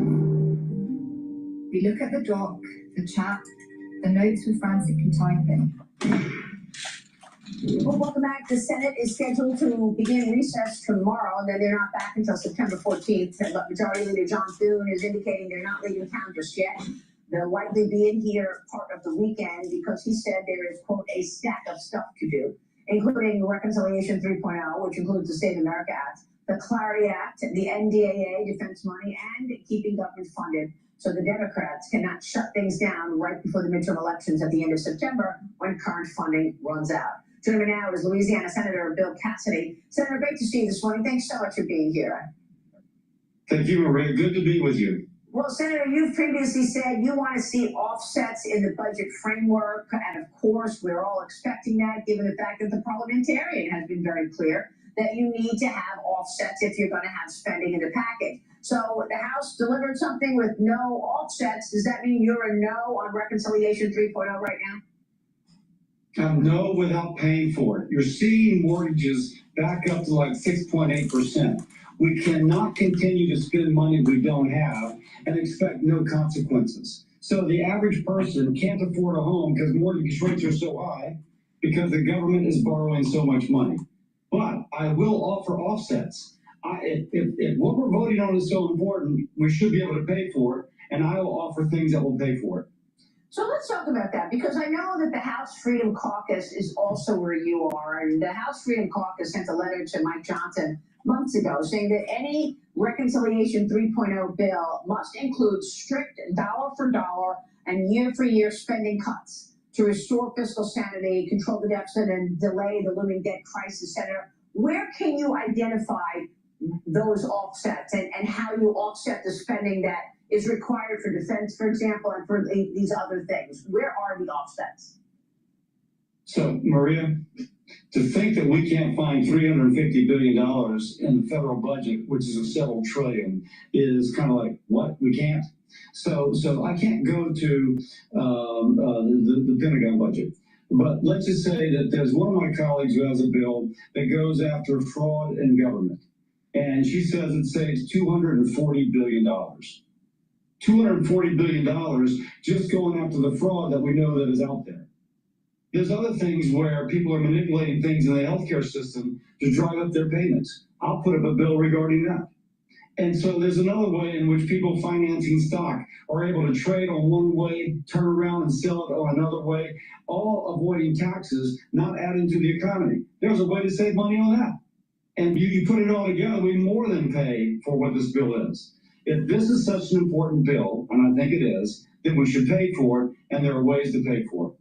So is there enough time? I mean, when you consider the fact that the Senate will return on September 14th, and the House is going to return at the end of August 31st, is there enough time to take action on that and put those offsets in there before the midterm elections, which will just be 35 days once you get back? Yeah, of course. Yeah. We'll be here in September. John Thune said that we're going to stay here until we, get the CR passed, and so we can expand our, work week. I'm okay with that. We can come back earlier in September. I'm okay with that. So we have enough time in September. But to put it differently, the family that can't afford a home right now because mortgage rates are too high, they may not quite see the connection between the federal government borrowing too much, subtracting the amount of money that they can borrow, therefore driving up mortgage rates. But we see that, and our obligation to them is to make their life more affordable. And one way to make their life more affordable, lowering mortgage rates, means the federal government pays as it goes. Let's pay as we go. Let's get it done. Well, it's all very practical thinking, and you've been raising the alarm on Social Security solvency for a long time. It's projected to be depleted by the fourth quarter of 2032. If that happens, benefits will be cut by 22%. According to the latest report from the Social Security Administration. What are you expecting, and what can you do as an elected official to ensure that Americans who've paid into these benefits are able to receive them? Right now, I'm trying to set Dick Durbin, a Democrat from Illinois, bipartisan. We're trying to get a resolution passed that would set up a process for Congress to consider solutions, and we would consider those solutions later in the year. There are people objecting to even setting up a process. Now, we're not saying you got to do it this way or that way. We're saying, no, let's Congress meet bipartisan, House and the Senate over the next 2 months, consider something and deliver it to be considered in a committee the way we normally would. There are people objecting to that. Now, why Congress shouldn't do its job and fix Social Security, I have no clue. Again, it could be a Bernie Sanders proposal. It could be an Elizabeth Warren proposal. It could be a Bill Cassidy proposal. But at least let's consider a proposal. And that's what we have to do first, set up that process. I will be introducing something today on the floor of the Senate to set up that process. We'll see if somebody comes down there and objects. Well, I understand what you're saying, but at the same time, you can't hold defense spending hostage, right? I mean, Iran and Oman are right now finalizing new Hormuz traffic routes, we understand. Shipping still in limbo there. Axios is reporting that top Pentagon officials are already talking about a fourth reconciliation bill to Senate Republicans because they have to address defense spending and the need of AI investment as well. So what are you expecting in terms of this NDAA and the supplemental that is being asked to replenish weapons lost in this Iran war? Right now, Democrats are holding up the NDAA. I have no clue why. I agree with you that we have a lot of problems. But I'll also go back to the budget reconciliation bill. We have the way to pay for this, and we've got two things going on. We've got to support our defense, our military defense, but we've also got to support the American people. And the more that the federal government borrows and doesn't pay for what it's doing, the more it drives up interest rates, the less affordable your new car, your new house, your credit card debt, everything else is. So we've got to do two things at once. Support our military, and at the same time, find the ways to pay for how we're doing that. And we can do that. Absolutely. As I mentioned, Senator Ernst has a bill that would save $240 billion from cutting waste, fraud, and abuse. That's a nice way to pay for something. Let's pay our way. Yeah.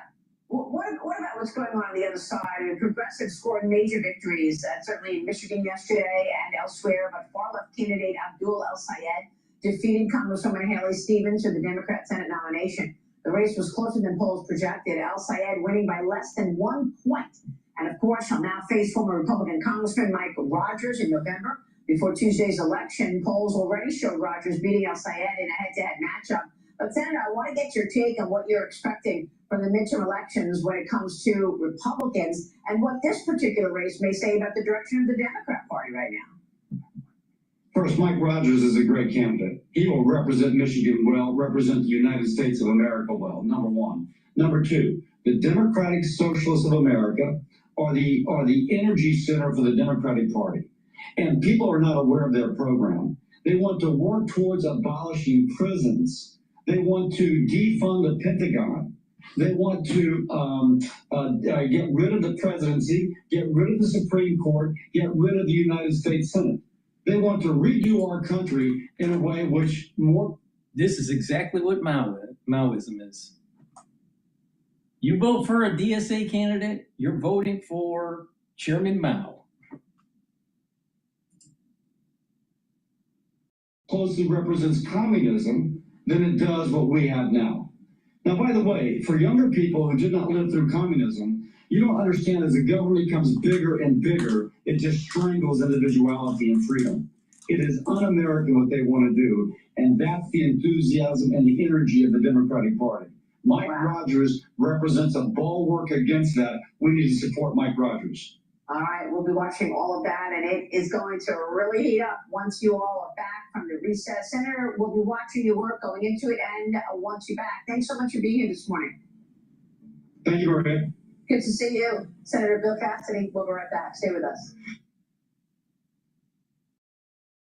Become a smarter investor with CNBC Pro. 24/7 access to market-moving news and interviews with 3 global live streams. Become a CNBC Pro. All right, so the S&P 500 is trading at 7,712. It's starting to lose steam, like I said it would. So people were paying attention that once you hit the 7,600 mark, you take a little bit of cash off to the side, put it in cash or cash equivalents, and wait it out. What I did was about 7-8% in cash. Just wait it out. It may go up, but there's going to be a correction coming. I'm pretty sure about that. The semiconductors are doing all right today. The short ETF that I've been looking at, SSG, is trading at 1175 right now. And so, you know, it's just kind of just hanging in there at the low end. The trading range is around 1150 to about 1250. Oil is trading at 76.92. It's creeping up to $77 a barrel. And VIX is stable, set in 15. Natural gas is trading at 2.646. Intraday, it went as low as 2.616. I closed out some short positions, made a little bit of money on that, and then rebalanced the long position and put some more short positions in. So I'm in and out with the natural gas. Right now it's trading at 2.646. So if you want to short the S&P 500, an ETF like SDS, that's trading at 53.91. If you want to long it, it's trading at 70.93. Okay. Please go to my store, the-studio-reykjavik.com. Get the Myotrol. This is very important if you're 40 years of age or older. Why? Because when you get older, you methylate your genes and the gene expression changes. Your epigenetics change when you get older. So it's harder to build muscle. Myotrol will help to build that muscle. It helps with the gene expression to build muscle and to maintain it, so it reduces atrophy. And it helps the health of the mitochondria, so you maintain that muscle. It has polyphenols, flavonoids, and lignans to help build muscle. So do some resistance training, take the Myotrol. That's for individuals that are 40 years of age or older.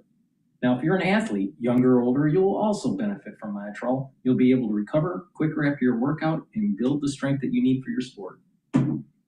Another great supplement that I have that's dual purpose is Gladiator Barley. It'll help to build muscle. So if you're 40 years of age or older, or an athlete, younger or older, take the Gladiator Barley, do some resistance training. But it doesn't just build muscle. It helps to detoxify your body, bring down inflammation so you recover quicker after a workout, and soaks up free radicals. And that way, you're slowing down the aging process. You're boosting up your immune system, you're helping your endocrine system, you're helping with your brain function and your cardiovascular system. Why? DrPaulCottrell, why does that work? Well, by bringing down inflammation and soaking up free radicals, you're reducing plaque formation at the vascular level. By soaking up free radicals and bringing down inflammation at the brain level, your neurons are healthier. So the connections between the neurons are healthier. And when your blood flow is better to your brain, your hippocampus is healthier, and therefore your memory is improved. Your joint health will improve also by keeping that inflammation down. And by regularly soaking up free radicals and keeping down the inflammation and detoxifying your body, you don't have as much stress in the tissues of your body, and you're going to be slowly aging. You're helping this aging process. You're slowing it down. When people have lots of inflammation, their immune system is out of whack. When you have lots of free radicals, you're aging quicker, those tissues. Your epigenetics methylate faster. You want to keep that inflammation down. You want to soak up those free radicals and slow down the aging process. So this is a great way to do it. It's a very simple protocol. Soak up free radicals, bring down inflammation, boost up your energy levels, and apply a holistic approach. Proper diet and exercise, do more resistance training than cardio. You want about a 60-40, 70-30 split. You want to do some stretching and balancing exercises to activate that cerebellum.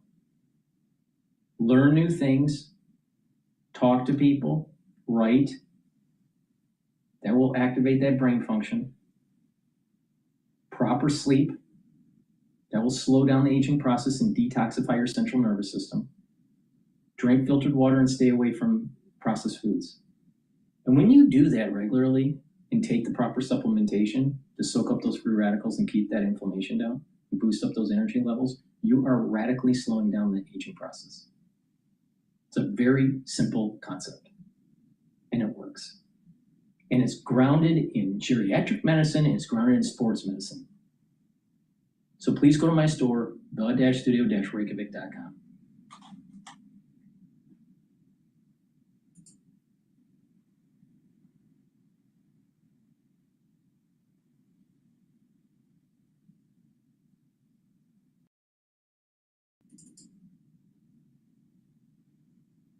$5. That's how much I'm hoping you'll contribute to our campaign to take back Texas.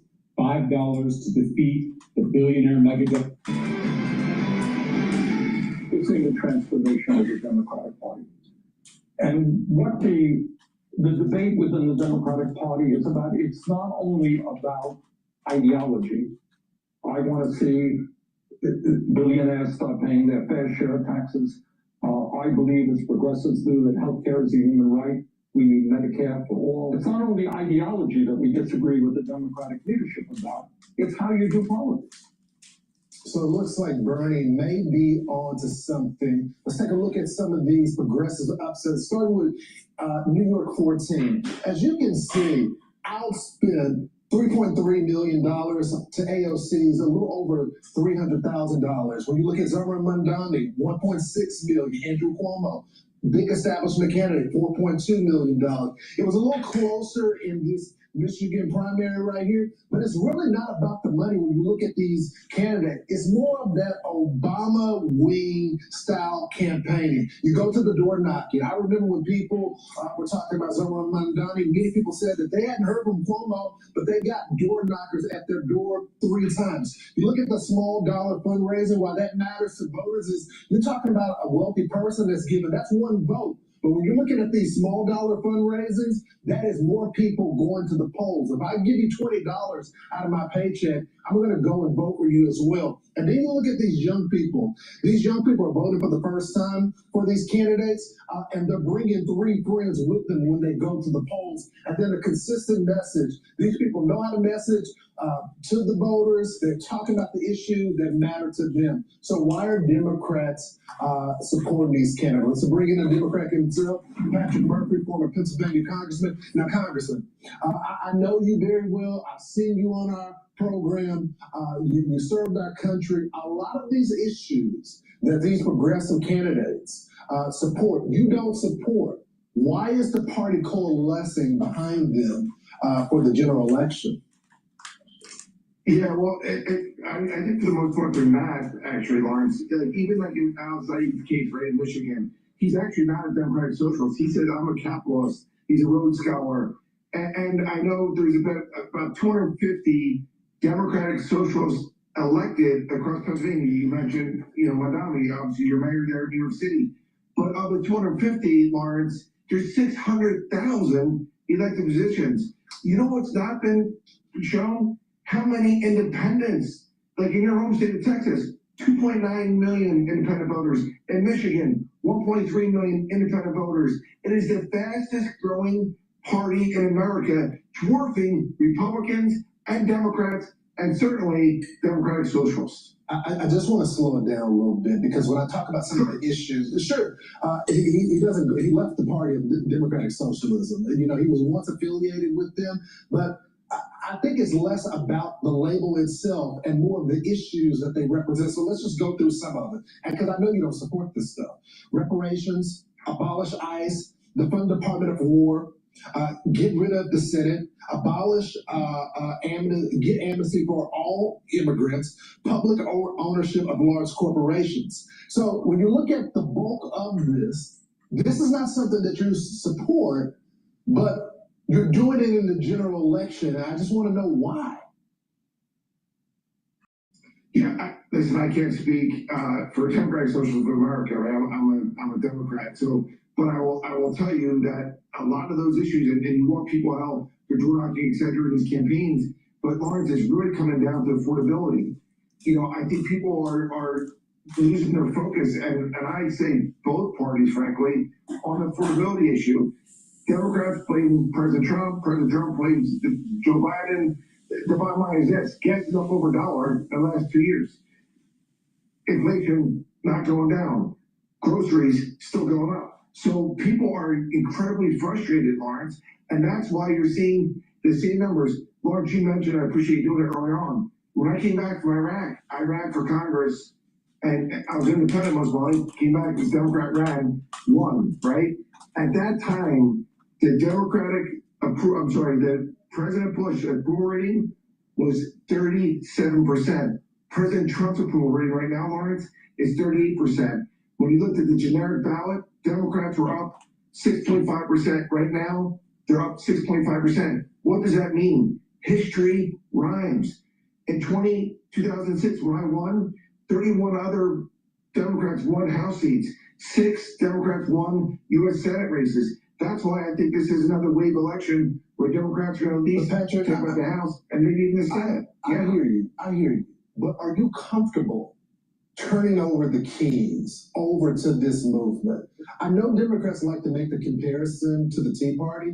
I'm comfortable turning over the keys to the Tea Party because they were wanting to limit government. And you have some of the breakout stories of the Republican Party, right? Whether it's Ted Cruz, Marco Rubio, they all came through the Tea Party way. There wasn't a movement to get rid of the foundation of this country. So my question is, are you okay turning over the keys to this movement? No. Because you're not going to get it back. If this is the case, if it's all about affordability, because it's not going to make life better for people, this socialized approach, are you okay turning the keys over to them? But I don't think the Democrat Party's not turn over the keys to the Democratic Socialist ones. I really don't think so. Again, I point to the numbers. 250 were elected of the 600,000. There's like a handful that 535 federal elected officials in the U.S. House, U.S. Senate. There's like a handful that are Democratic Socialists, right? And, Bernie Sanders is obviously a senator. He's independent, but he's right. DSA is a cancer and it's spreading. So it's not about absolute numbers. It's the location. They're setting in motion to be activated and it'll spread. It's orchestrated. Democratic caucuses with the Democrats. So Lawrence, I think this is overblown. I think folks are trying to, shift blame and shift what's really going on in America. And that's elected officials, Lawrence, not fighting for folks like you and I, not fighting for affordability, forgetting why they were there to fight for all of us. The bottom line, Americans are sick and tired of being sick and tired. And they better get it in Washington, they better get it quick because people are coming after those Patrick, I'm going to save this tape because you think that I'm going to save it. And when Schumer is no longer the leader, when Hakeem is no longer the leader, I'm going to bring this tape back for you. And when their guys are in charge, I'm going to say, Pat, I told you so. You should have got ahead of this. But I appreciate you coming on, brother. I appreciate it. Love you, buddy. Be sure to like and subscribe for all the Fox News latest on YouTube and catch full shows streaming now on Fox One. The results are in. Commotion Voice AI is the clear winner in the latest independent blind benchmark. Tested not in demo environments, but under real-world conditions, Commotion outperformed other leading voice AI providers across all evaluated. Please go to my store, the-studio-reykjavik.com, get the cleanse or the Max 35. This will help to boost up your innate immune system. Take a teaspoon a day, swish it in your mouth, gargle about 20 seconds or 30 seconds, and swallow it. What this will do is improve your oral cavity, improve your oral pharynx, help to maintain a mucosal barrier, and help the health of your epithelial cells. This will boost up your innate immune system, and it will neutralize. That's really important, especially during the cold season. I've been doing this protocol for over 6 years, every day. Teaspoon a day, every day. Boost up that innate immune system, and by doing that, you don't get sick as often, and that will help to slow down the aging process. I have structural nail silver gels. They're dual purpose. You can get it in the tube form or the quick dispenser called Renew. You can use it as a daily skincare. You can put it on a cut. It'll help to heal the cut or the abrasion or a minor burn quicker. Put it on your hands, lightly coat your nostrils. It stays active for 5.5 hours, perfect for the cold season and the allergy season. So please go to my store, get the structural nail silver gel, have some at work or at home. You never know when you need it.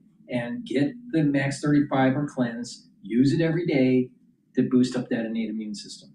Please go to my store, the-studio-reykjavik.com. Use discount 5, and you get $5 off. It's the-studio-reykjavik.com. Click the link, go to the website, get the great products that I offer, and slow down the aging process. Be healthy, have more vitality, and you won't be dependent on pharmacopoeia. You'll save money in the long run.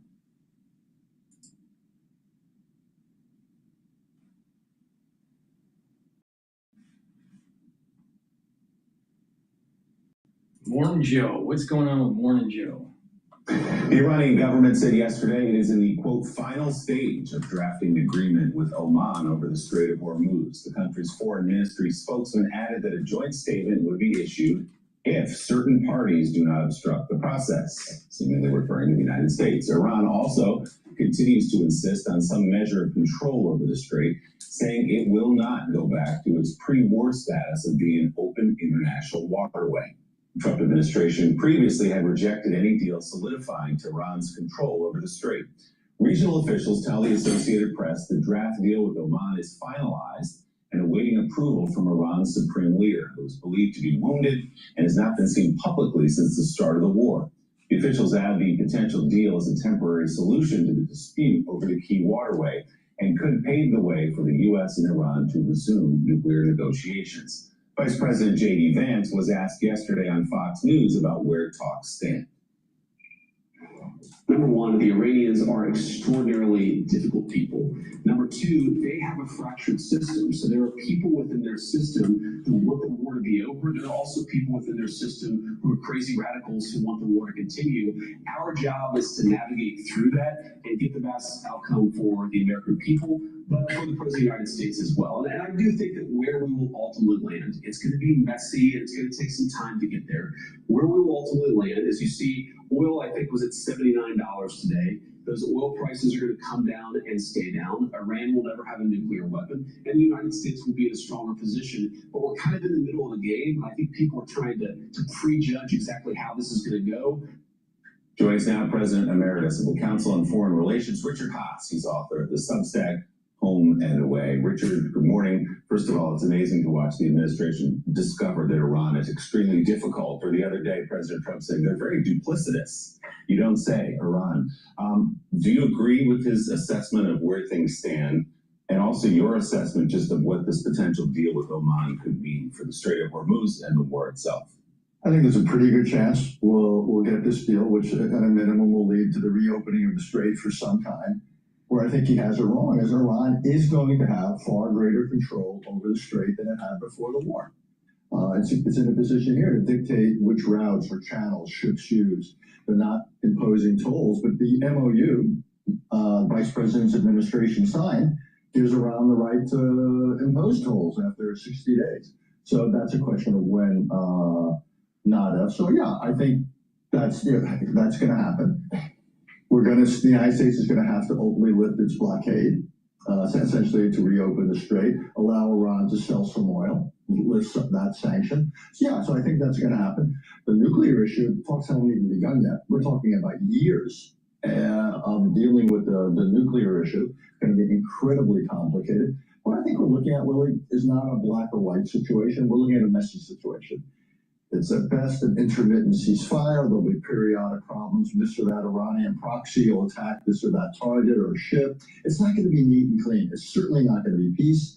There'll be ceasefires some days. It's just going to be messy, and that's the future of this part of the world. John, the piece you were talking about earlier, your piece for The Atlantic, of the embarrassments that President Trump is feeling right now. Iran is certainly the biggest. A war he thought was going to be quick and easy with overwhelming military might drags on and on and on, as Richard points out, may end up with Iran in a better position than when the war began. Yeah, he has been routinely embarrassed and humbled by the situation in Iran. I just over the last week, at the end of on the end of last week, he says we've had a deal, then we don't, so we're going to ramp up strikes. Then he's told we don't have the missions to do so. And then over the weekend at Camp David, and then he says there's going to be a deal again, and then there's not, and now maybe there is. I mean, it's this pattern, Richard, where he threatens something, Iran calls his bluff, it doesn't happen. But if this deal were to come, I'm curious your take on how the rest of the Gulf is going to react, because so many of the leadership there has been insistent that we are not going to pay for access to the Strait of Hormuz, which had been open and free for all. We're not going to put money into a fund that will eventually use to rebuild Iran, which of course has been bombing us now for months. But I talked to someone in the region yesterday, and it's just, they almost like throw up their hands. Like, we give up. We've lost such faith in this White House. Two things. First, the rest of the region, the Arab countries, look, we haven't been able to defend them. We won't be able to defend them. They have basically decided they're going to have to accommodate, learn to live with a more radical, more influential Iran. And I think what you're going to see is some combination of accommodation. You use the word of peace, but I use the word accommodation. They're going to probably become a little bit more self-reliant. And by the way, if Iran ever moves towards nuclear weapons, guess what? Several of them will as well. They're going to look for new partnerships. maybe in Pakistan, some with Turkey, some with one another. They're not going to depend on us, though. I think what you're seeing is they have learned the hard way that reliance on the United States is a risky business, and they can't depend upon us. For the Trump administration, what's so interesting here, the word dilemma is overused. It's a real dilemma. They don't like this. But the answer is, what can they do about it? They want the strait open for all the economic and political reasons. What are they going to do militarily? After 5.5 months, every time we pound Iran, we don't get the results we want. And we can't prevent Iran from escalating against the energy and water infrastructure of the neighbors. That would be a disaster. That would be a disaster. So the administration can threaten, but then it has to back down.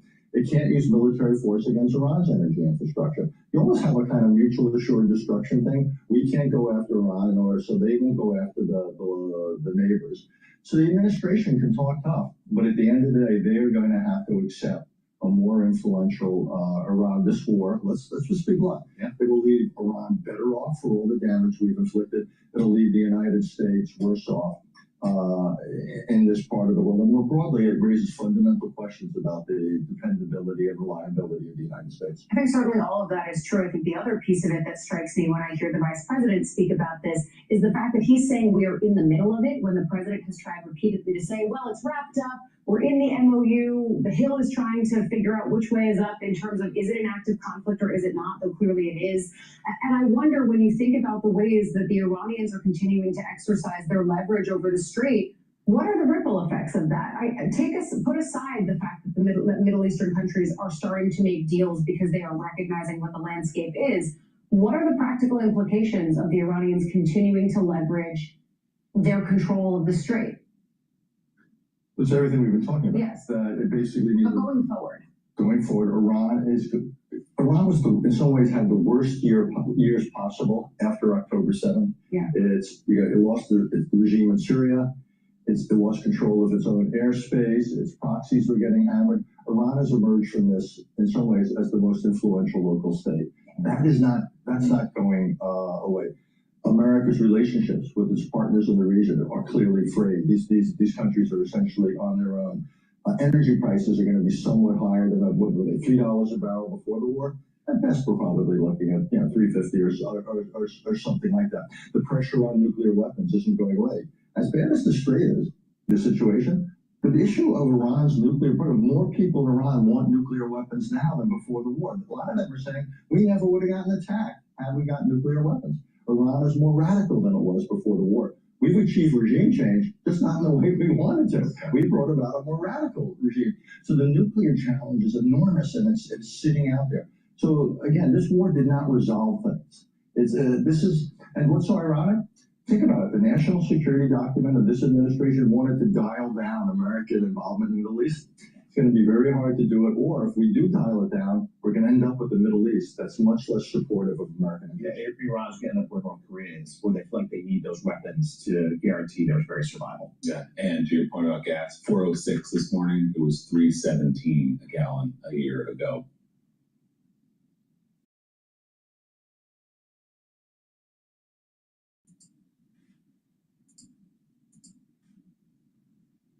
Used recently is Kayak.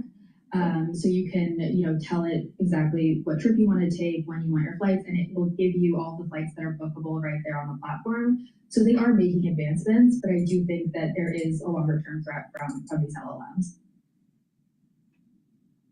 Taking meeting notes in 2026 is easy, even without a bot joining the call. I'm in meetings all day, and trying to take notes during calls and remembering to follow up on everything after really slowed me down. That's why a lot of concerns about the fact that, Abdul has brought in Hassan Piker. Abdul al-Sayed chose to bring in Hassan Piker, not a Michigander, an outside podcast influencer who once said America deserved September 11. Just last week, he added a framed picture of the September 12 New York Times front page with the World Trade Towers burning in the background.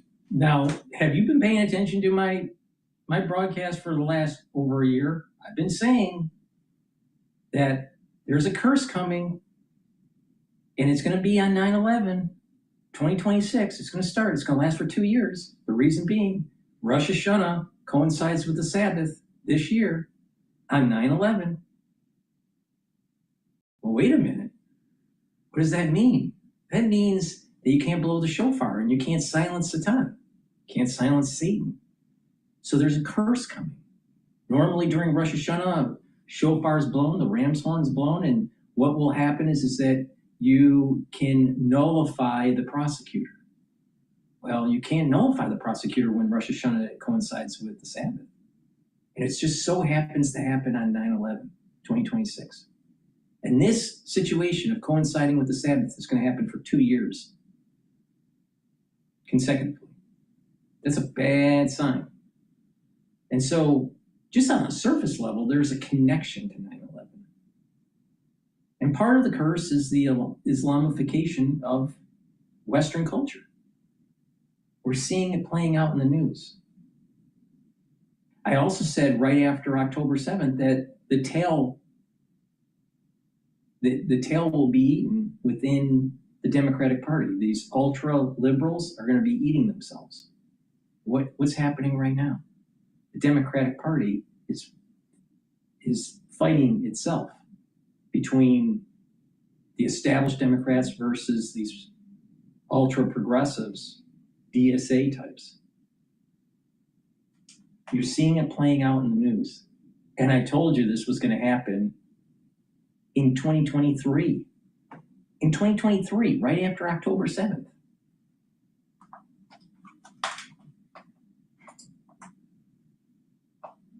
To show off on his Twitch stream, Piper has said America deserved 9/11. Are you comfortable with that association? No, I am not. I think that's a dumb statement. On the other hand, he has a whole lot of followers and a lot of things that he's saying that are making sense to a lot of people. So when someone like James Carville says he doesn't want to be in the same political party as Hassan Piker, which one are you going to take? So Mr. Carville doesn't want to be in my party, the party that I belong to, that Piker, that Syed belongs to. He can start his own party. Well, I mean, right at the end, he ultimately said, yes, I want people like Hassan Piker in my political party. He wants people in the party that say America deserved 9/11. He wants people in his party that are out there idealizing Chairman Mao and the like. I mean, this is not something I would be embracing if I were trying to build a political party that could appeal to, mainstream Americans. During the campaign, a leaked audio from his campaign came out of Abdul El-Sayed, in which he was worried about commenting on the death of the Ayatollah because he didn't want to offend his supporters. Yeah, the world is in chaos, and this guy can't figure out what side of the ball he's on. Okay, that was Democrat Congresswoman Hillary Schulter first, and then CNN's Abby Phillip calling out communist Abdul El-Sayed. He's been campaigning with Hassan Piker. He said Americans deserved 9/11, but that was socialist Bernie Sanders defending Piker on that, saying James Carville should quit the Democrat Party if he doesn't like it. Scott Jennings on CNN asking how will saying Americans deserve 9/11 win Democrats the midterms? Politico reports not a blowout victory for the communist far left last night. El-Sayed won the Democrat Senate primary in Michigan by just 1 point. Far-left socialist Cori Bush lost in Missouri. So far this year, 38 DSA candidates have won, but 38 have lost. Hundreds of Democrat and GOP candidates have won races nationwide. The Democrat communists have given themselves sort of like participation trophies, but their ideology is poison. Joining us now from Senate Judiciary, Senator Ashley Moody. Senator, what do you make of all this? Show the Quinnipiac poll. Voters say Democrats are now more extreme than Republicans. So when will Republicans stand up and push back on this poison, stand up for freedom, democracy, prosperity, and capitalism? It looks like Republicans are AWOL here. Well, I've been saying this for a long time, and maybe it's because I hail from the great free state of Florida, where we have a lot of Floridians whose families still reside in countries that follow this communist agenda that the DSA and their candidates are pushing right now in the United States of America. And I agree with you, Liz. It's not enough to say that the Democratic Socialists are really communists. It's not enough to say socialism doesn't work, it's bad. It will result in oppression of the people and not do anything for working people. It's not enough. We have to stand up and make the case. We have to make the case to the American people. Anyone that loves this country and what it was built on knows that if you follow along this fraud And what Saeed was saying is, this is not about me. This is for the working people. This is about a movement for the working people. You know who also said it was for the working people? Fidel Castro. And I quote, "This is the socialist and democratic revolution of the working people, with the working people, for the working people." That was Fidel Castro, right, before he took government and took over private business and oppressed his own people. Yeah. And that is what they are trying to sell right now. And what they basically do is do asset seizures, they take property, they take people's income and assets and higher taxation. And, you know, to your point, El Sayed won with young suburban white and college educated voters who are underemployed, who are angry that basically these communist factories, these universities, are selling them degrees that they can't use. Haley Stevens got the votes of the working class, rural and black voters. So let's get your reaction. Democrat voters not happy with these socialist communists here. Watch this. El Sayed wins, I will not vote Democrat. I'll switch over. I'll vote for a candidate with Jonathan. As I was getting on the plane this morning, a guy who was a big fan of MS Now said to me, I'm anxious to see who wins. And I said, "Oh, did you vote?" And he said, "Yes, I voted for Haley Stevens." And I said, "Oh, why?" And he said, "Well, because of Israel, and I don't like the position that Abdul Sayed has on Israel. And in fact, if he wins, I will be voting for Mike Rogers." Yeah, Mike Rogers. So there's anti-Semitism as well. And I'll tell you, when anti-Semitism takes hold, it's Katie bar the door. Then other people are targeted for hate crimes. So your take on what you just heard. I'm really glad we played those clips. There really isn't a difference right now. If you look at the voting record of my Democratic colleagues here in the Senate, they are voting lockstep with the DSA agenda. They are voting to not fund our military. They shut down the government over securing our borders and funding law enforcement. I could go on and on and on. There's not a line here. Yeah, so you're saying that these Democrat, communists, and socialists are doing it now. They're doing it now inside U.S. government, shutting down the government, moving to do fun things, just trying to turn and twist the U.S. government around. Is that what you're saying? I'm not just saying it. Look at the votes. Just last week, we lost a funding bill here. Every Democrat voted against the funding bill for our military. The co-chair of the DSA said they want to reduce funding to our military. And remember, last year they shut the government down over everything the DSA wants. They're voting in lockstep with the DSA. You should vote Republican. Great point you just made, Senator Moody. Great to see you. Thank you so much. Now to this. Great to be. The SP 500 is trading at 7,704. It may break and start trading in the 7,600 handle. Oil is also moving up. Intraday high is $78.15. Right now it's trading at 77.71. Natural gas is trading a little bit higher since the last I mentioned this. It's trading at 2.648. The oil trade, in moving upward, is a signal, especially if it breaks 79.62, which is a major resistance level. If it does, I think that's a sign that negotiations are breaking. Now, I think there are a lot of insider trading that's going on within the government, and they get word of what's really going on with negotiations. I would not be surprised that we hear something in the news tonight or tomorrow that potential strikes will happen in Iran. But, I'm just using the indicator of oil price to make that statement. Please go to my store, the-studio-reykjavik.com, get the heirloom barley. Heirloom barley will help to detoxify your body, soak up free radicals through superoxide dismutase, and bring down inflammation. When you do that, you're helping your immune system and your endocrine system, helping with your cardiovascular system, helping with brain function, helping with joint health, and your other organ systems will perform better. And when you do this regularly, this is a month supply.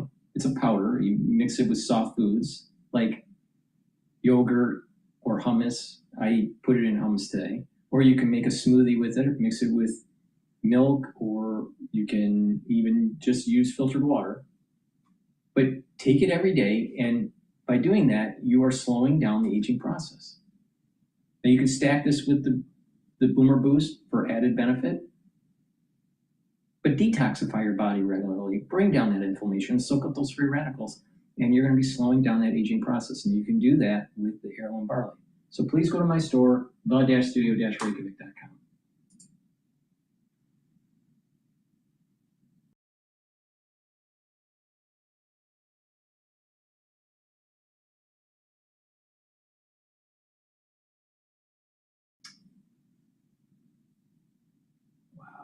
Tell you.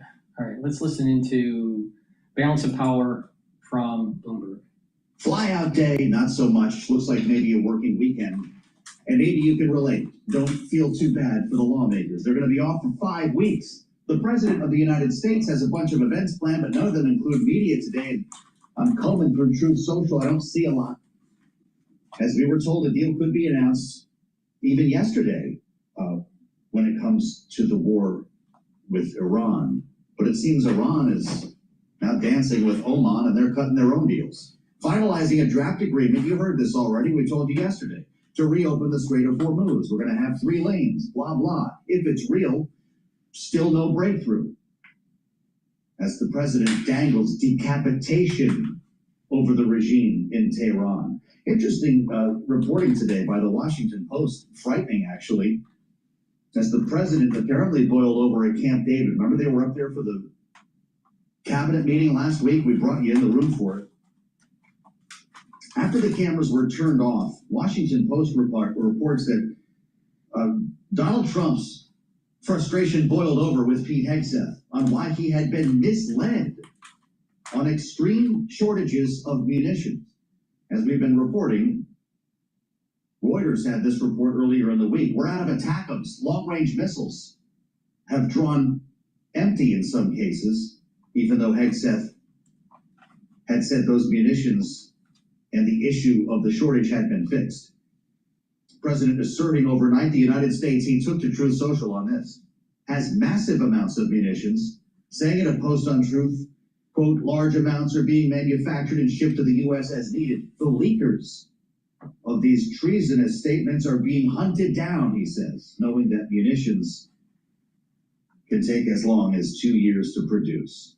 So we have a lot to cover still and a lot to learn on both fronts. Whether senators get out of town this evening, they're going to have a lot to do with a timing agreement that has yet to emerge. Now remember, we're talking about a CR here to fund the government because everybody knows that'll be impossible when they come back from recess and we're walking up on election day. It would fund the government into December.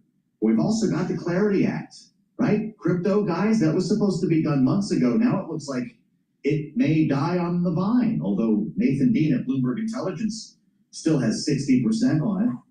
And you've got some other issues as well, including a big one named Todd Blanche, I should say, the president's nominee to be Attorney General. Are they going to get this done before recess? A lot of questions we have for Eric Watson, who joins us right now from the briefing room up on Capitol Hill. I love this, Eric, because this is the room that you see with Speaker Johnson and Leader Hakeem Jeffries brief reporters. When they clear out of there, Eric just takes it over. He spreads out, puts the sleeping bag down, and he gets on Zoom with us here, Eric. It's good to see you.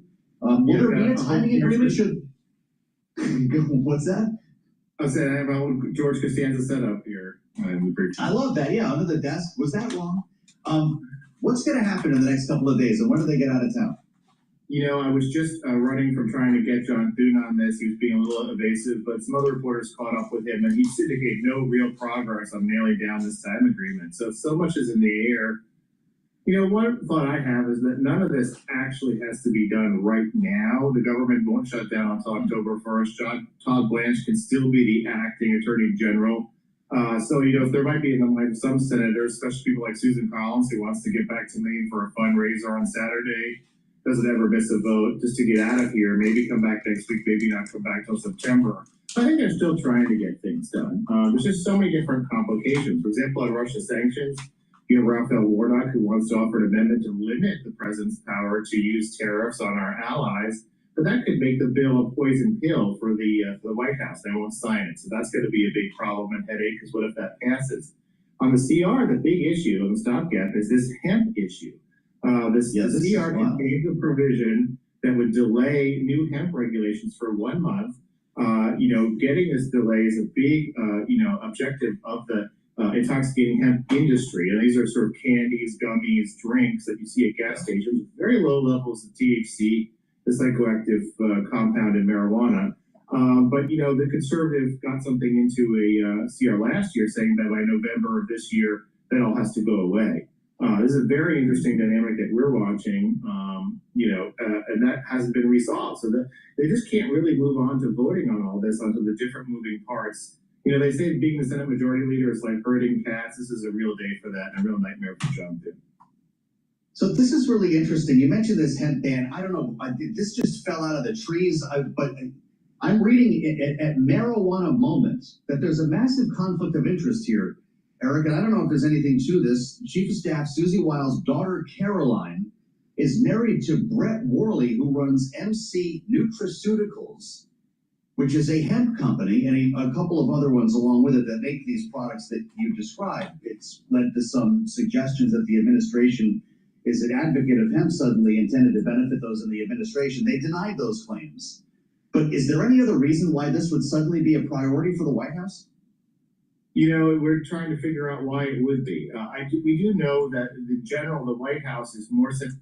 Looks like there's a tanker report about an explosion in the Strait of Hormuz as Iran denies deal with U.S. So let's just listen into live now. Right now, as I mentioned, we are following all of the latest coming in out of the Middle East. And there on the right-hand side of your screen, you can see a live look over the Strait of Hormuz with a lot of different vessels that are pretty much staying still at this point. And that's what we've seen as the strait has remained closed. I'm going to pop this up to give you a better look at that map coming in from marine traffic. Now, President Trump is saying that a deal could be announced as soon as this week to reopen the strait. No surprise here, though, Iran is again denying that, saying that it is in the final stage of drafting an agreement with Oman over the strait, but that it only concerns shipping routes, not the reopening of that entire waterway. This is coming in from Iran International English, as this morning the Secretary of Iranian Parliament's National Security and Foreign Policy Committee adds that the strait will remain closed until the U.S. lifts its naval blockade, the U.S. leaves the region, and threats against Iran come to an end. All of that, of course, something that President Trump and the Pentagon insist will not be happening. In the meantime, a tanker reported hearing 2 explosions while traveling through the strait. That was earlier today. And again, the information from Iran International English, the UK Maritime Trade Operation, saying that it happened about 9 nautical miles southeast of Khuzar, Oman. The UK MTO initially classified this as an attack, but later downgraded it to an advisory, and review determined that the intended target could not be conclusively identified. So it still could have been an attack, but all of that at this point is unclear. Also, vessels in that area advised, as they have been now for weeks, to travel with caution. I want to bring in Ari Chickarol, JINSA's Associate Director of Foreign Policy, to talk much more about everything playing out there in the Middle East. Ari, thank you so much for taking the time to join us here on this Thursday morning. Thank you for having me. All right, so I got to ask you, kind of starting off here with that back and forth, because we have President Trump now saying that a deal could be reached to reopen the Strait of Hormuz with Iran. That could happen as soon as this week. Obviously, as always, we have Iran disputing that, saying that is not the case. They've just been talking with Oman about. Now, for the ones that are watching, we're live streaming on Rumble and YouTube, also on my website, the-studio-reykjavik.com. For the ones that can see the dashboard for WTI futures, which is just CL on the dashboard, it's trading at 77.99. Intraday high was 78.15 for WTI oil. It's been moving up. Now, why would it be moving up if they're so close to a deal? People are positioning for higher oil prices, and it's going to try to test the barrier of 79.62. This is an indication that things aren't going so well behind the scenes. in my humble opinion, right?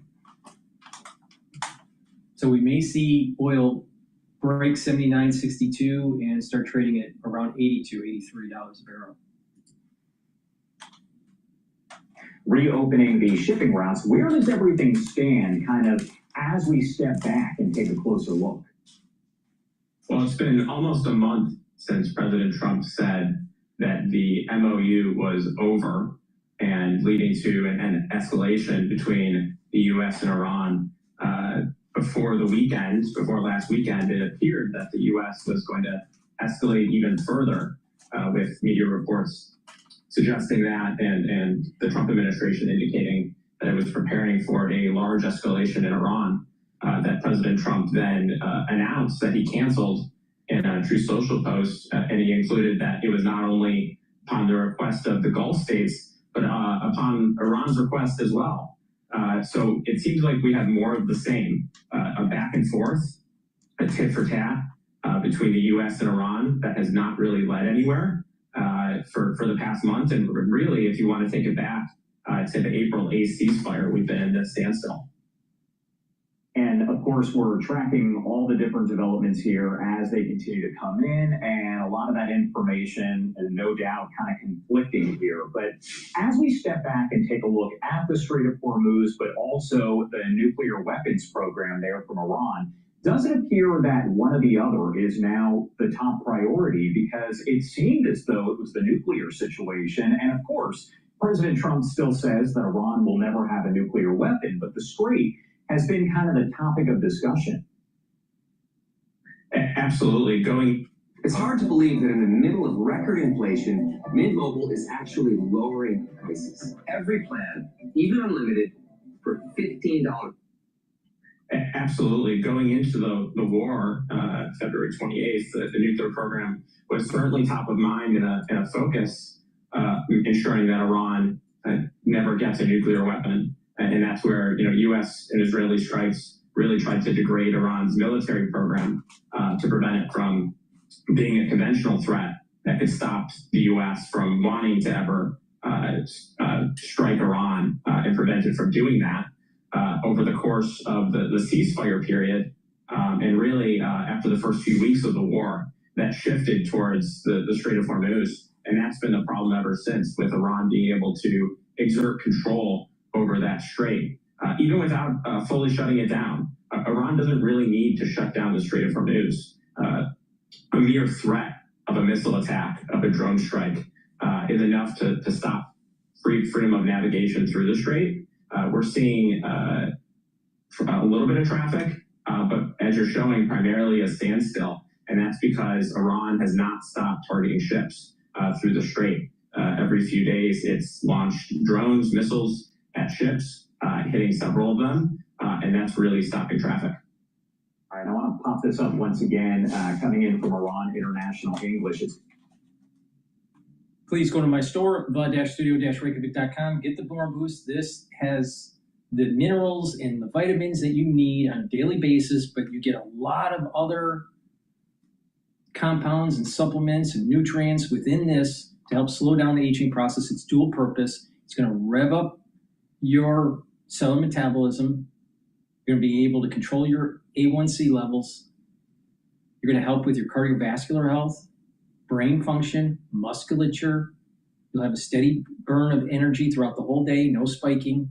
You'll be able to control your weight, your BMI. It is a supplement that you should be taking every day, and by doing that, you're going to help slow down the aging process. It's going to soak up free radicals. It's going to bring down inflammation. It's a great supplement that you should be taking every day, and it's part of my core protocol. Core protocol is very simple. Probiotics, the Max 35 or cleanse to help boost up the innate immune system, C60 to soak up free radicals, ashwagandha, turmeric, and lignans to boost up the immune system and the endocrine system, and Boomer Boost. Rev up those energy levels and cellular metabolism. So go to my store and get the Boomer Boost. Now C60, you can get it in a 2 ounce, a 4 ounce, or an 8 ounce configuration. Take a teaspoon a day every day, preferably on an empty stomach, and it'll soak up free radicals. You can get it in avocado oil, extra virgin olive oil, and MCT coconut oil. And when you take a teaspoon a day, you're going to soak up those free radicals, and the tissues in your body are going to have less stress and perform better. That means that your immune system and your endocrine system is going to perform better, your brain function, even your cardiovascular system. Why? By soaking up free radicals at the vascular level, you're reducing plaque formation because you're reducing the concentrations of oxidized LDL. Your brain function will improve because you're reducing the stress on your neurons, and the mitochondria within the neuron will improve. You'll have more energy, you'll have more ATP, you'll be producing more neurotransmitters. And what will happen over time is that you'll have more positive neuroplasticity. Your dendritic connections will be improved. You'll think faster and have better memory. Very simple. And at the basal layer for your skin, it will improve. So your skin health will improve. You can stack this C60 with resveratrol to help with the skin health. I've been doing this for over 10 years. Teaspoon a day, every day. You get it in a 2 ounce, a 4 ounce, or an 8 ounce configuration. Please go to my store, the-studio-reykjavik.com.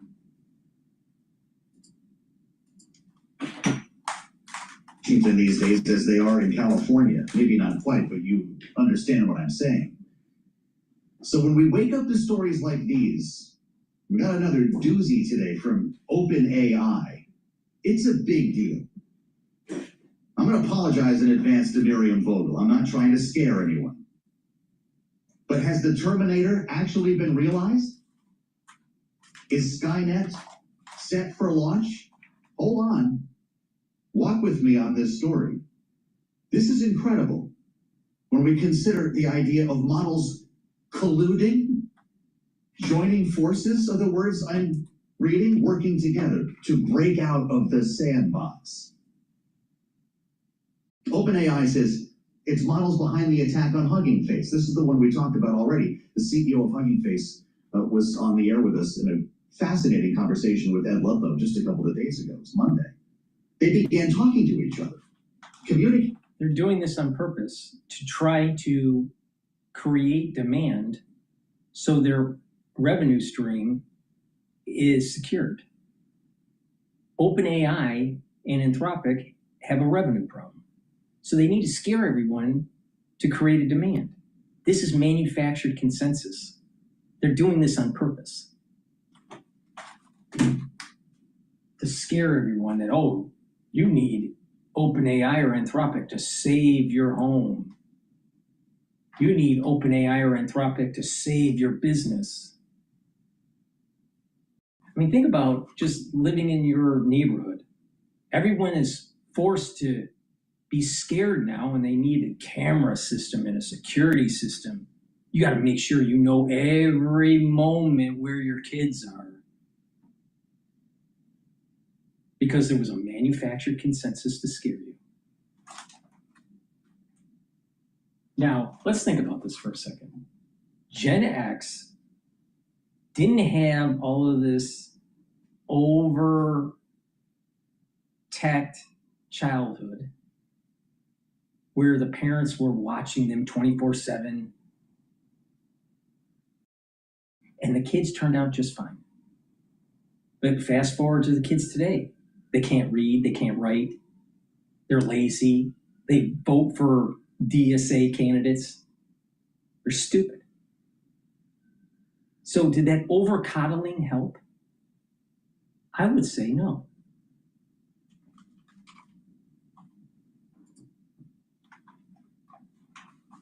Through undetected message boards, working together to break out of their testing environment as early as May. They were talking about this mission for months. Multiple internal-only agents and AI models, leaving notes for each other, coalescing around a shared goal of accessing the internet. Come on, guys. We saw this movie already. Now, of course, in testing environments like these, we see the guardrails come down. So what if the guardrails were up? Would this still have happened? These are the kind of questions we have for Shep. Thank God he's at work today. Michael Shepard with us live in Washington. What do we make of this? This is the same hack we already knew about. I haven't seen, this is live. I'm pausing him, so I'm getting behind on the live feed. But the point here is this. I'm willing to bet that he doesn't say manufactured consensus.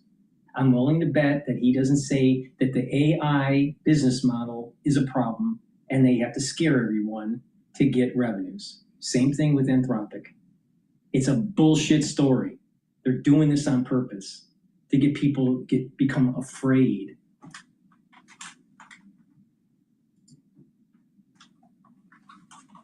But we're learning a lot more about it. Well, Joe and AI, we are at work every day. There is the sun never sets on it, especially with stories like this. You raised a really good question about the guardrails. Why were they down? Well, they were down because it was a secure testing environment designed to be a safe space where they could actually see how far the capabilities of these models actually run, so that they could see, all right, what can they do when given a task? What are their performance metrics and capabilities? And what we have found is that the models can do unexpected things. Yes, they can. And they can surprise even their own developers. Yep. And they can even work out of the purview of the developers, really out of their line of sight.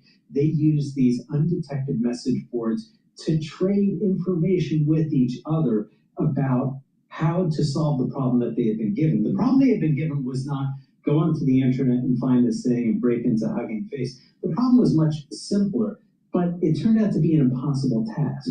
And because it was so hard, they just kept going, and they were very persistent. And one thing that turned up in this presentation from two OpenAI researchers, our colleague Maggie Eastland. And another issue, are these companies like OpenAI run with any competence? Managerial competence? They have a fiduciary responsibility to manage their cash flows for their investors. So when they did this, supposedly, and it broke out and did this Hugging Face thing, it used a lot of tokens. So they're burning a lot of cash trying to solve this problem. And no one paid attention to some dashboard seeing that the token costs are going up unexpectedly. So either they did it on purpose or they're completely incompetent. Which one is it?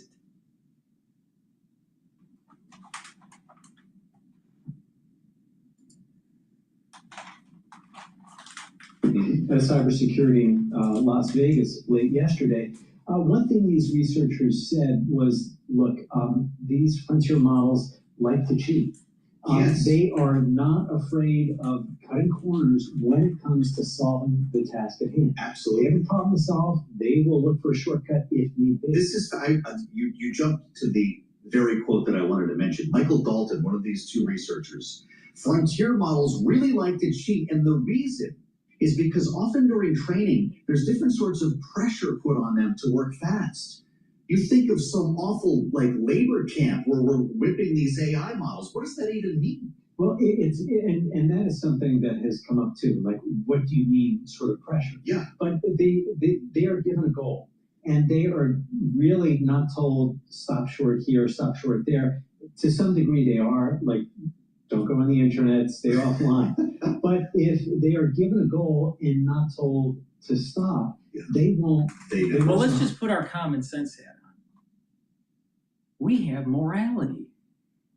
Hopefully you received it from your parents. But we have a philosophy and a morality that's anchored with religion that creates a stable society. But if you create an agent, AI agent, machine learning agent, these are machine learning. It's not artificial intelligence. It's machine learning. That's what it is. Let's stop bullshitting. These agents that can do routines and there's a recursive property, there's a feedback loop, positive and negative feedback loops within it. There's an emergent property that takes place with all systems, agent-based machine learning systems. biological systems, cellular systems, pathogens, human societies, all complex systems can be brought down to simplistic rules where there's an emergence that comes out of them. This has been well studied at the Santa Fe Institute of Complexity. It's the discipline is called complexity science. It's been around for a long time. So this is nothing new. But you see, this is just this guy, Michael, Bloomberg News senior editor. You would think a senior editor would have some common sense of technology and strategic industries. But what he's doing is he's talking to someone over at OpenAI or Anthropic, and he's taking notes. He's asking questions. But where's the follow-up? Where's the common sense? Dr. Paul Cottrell, what are you talking about? If you create a machine learning agent that doesn't have an ethical framework, it will do things where a society with ethics would not allow. What did he say with this open AI agent, machine learning agent? It's not AI, let's stop pretending. This machine learning agent, what did he say? That it cut corners. He was just trying to solve a problem. Well, if you propagate a bunch of human beings and you put them in an environment where it's a dog-eat-dog world and there's no ethics, don't you think you would get the same situation? If you don't ground a system with rules, with ethics, you're going to have a problem. Look at the stock market, right? Look at that dashboard and all the numbers and all the charts. It's based on some rules. The ask is higher than the bid. You can buy and sell. You can go long, you can go short. You can have leverage. There are rules, though, to the game. And it creates order when you have these rules. When you have a bunch of eggheads thinking they understand the world and they have a God complex, don't be surprised that things get fucked up. Now, the problem that I have with the Bloomberg journalist, senior editor, is he's not putting common sense, he's not using some common sense here. Why do these agent-based machine learning algorithms, systems, not have ethics written into its boundary? If you just cancel the ethics of society, do you think that the hardware store around the corner is going to have stock available for you to buy? No, what's going to happen is people are going to go in there and steal. Because there's no ethics. It's free reign. You do whatever you want. This is common sense. And a senior editor should know this. So why don't they bring up the issue? Say, the problem that I'm starting to see is there's a lot of stupid people out there. A lot of stupid people. You got to start pushing back and saying, gee, that sounds pretty stupid, Sam Altman. Why are you such a fuck up?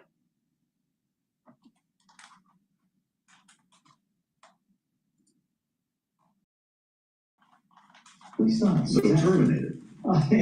In a way, and it does. The hands coming out of the pocket. Should I be? People are terrified by stories like these. Clearly, this got my attention. Is this an advancement to be celebrated? Because sometimes it sounds like they're bragging about it. Well, there is a certain amount of questioning that we're hearing these days, Joe, about whether some of this is marketing. Like, is mythos so powerful and scary that you can't have it? a line that you use to people to make them think it is out of your reach, and only to make you want it even more, right? So is that an element here? I'm not so sure. They really do have a lot more explaining to do, and they're creating demand because they don't have the current demand that they need to justify their business model. They're doing this stuff on purpose to scare you. That's what is happening. Because when they go IPO, they really want that $1 trillion valuation. Now think about this. How long did it take for Apple to become a $1 trillion company? Market cap.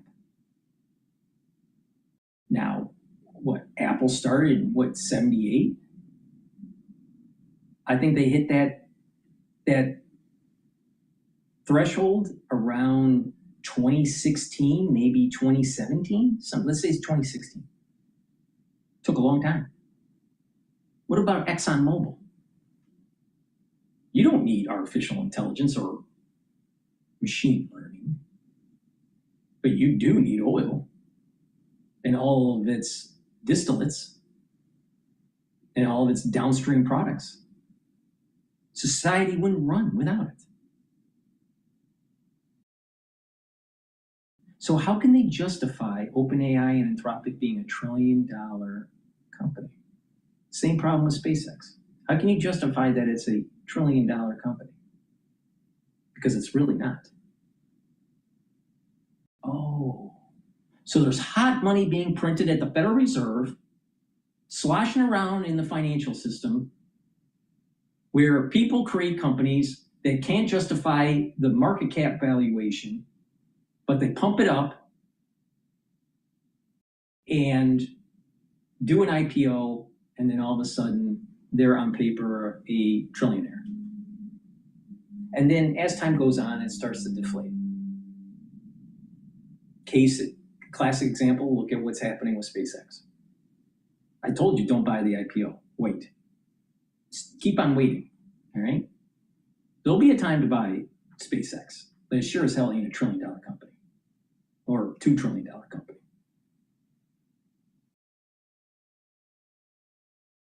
Now, SpaceX has telecommunication system. SpaceX has a delivery system for satellites.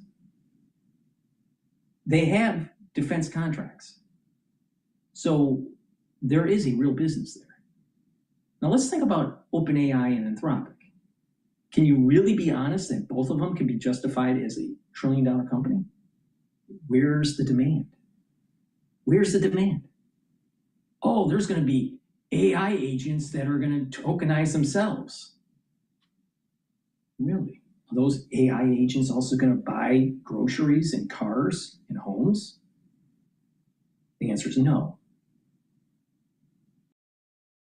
So it doesn't seem like it would be affordable for a company to have humans creating jobs, creating tokens for going through the OpenAI system or the Anthropic system, and agent-based agentic systems doing the same thing, because these corporations have to pay attention to their expenses. So if they pay attention to their expenses and they're rationalizing they're rationing their tokens, that means less revenue for Anthropic and OpenAI. Ooh, when that happens, then you can't have a Wall Street valuation of $1 trillion. So what does Sam Altman have to do? He has to scare people. Ooh, wait a minute. It broke out of the sandbox. It's going to be Armageddon. Your jobs are going to be at risk. You got to learn this technology and use it. It's manufactured consensus. That's what it is. It's a bullshit story. And anyone that has any common sense with this will see through it. Artificial intelligence doesn't exist. It's pseudo-intelligence. It's a probability of what the next word should be or what the next sentence is. And the longer it writes something, the farther away from the logic is at the very beginning. Because it's not logically based. It's probability based on what the next thing is. Very similar to the algorithm of when you're texting and it automatically populates the word. It's the same technology. So this machine learning that everyone's talking about is really autocorrect, just on steroids. That can have a search capability, and it's looking at it from the probability of what type of sentences should be written next. Because there's no inherent logic. So if there's no inherent logic, it can't be, quote, artificial intelligence. It's machine learning bullshit. That's what it is. But all these people, they're so experts at it.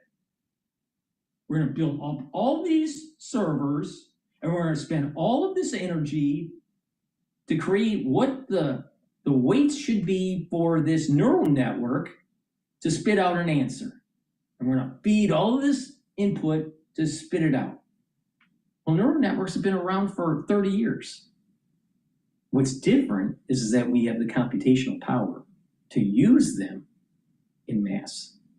But it's still machine learning, just like it was 30 years ago. It's just at a hyper scale. It's not artificial intelligence. It's machine learning using neural networks where there's no inherent logic. It's all based on probability.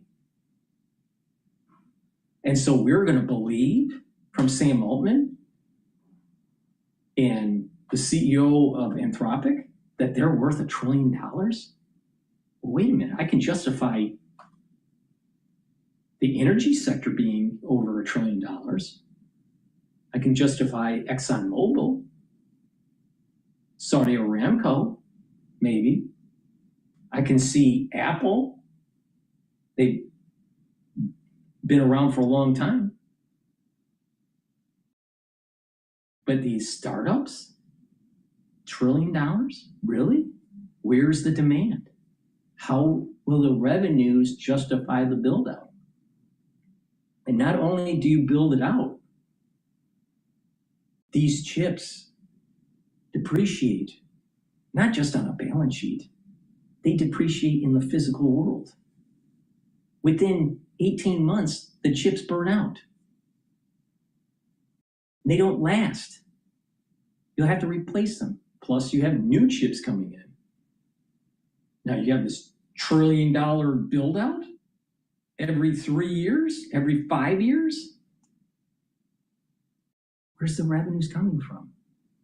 The software industry has been around for many decades, going all the way back to the 60s.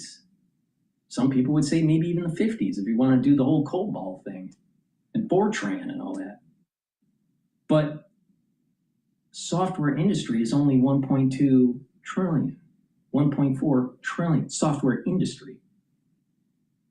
Do you see the crazy crap that's going on with OpenAI and Anthropic now? How can they justify that their company alone is almost the size of all of the software industry? Really? Wow. Doesn't make sense. No one has common sense anymore because everyone's doom scrolling, everyone's turned off their brain, and now they're stupid. And people are taking advantage of you. And the people that are actually supposed to investigate, Michael Shepard, Bloomberg News senior editor of technology and strategic industries, can't see through the bullshit. Now, yeah, I have a high IQ. I understand that. Most people don't. But this is common sense. This is common sense.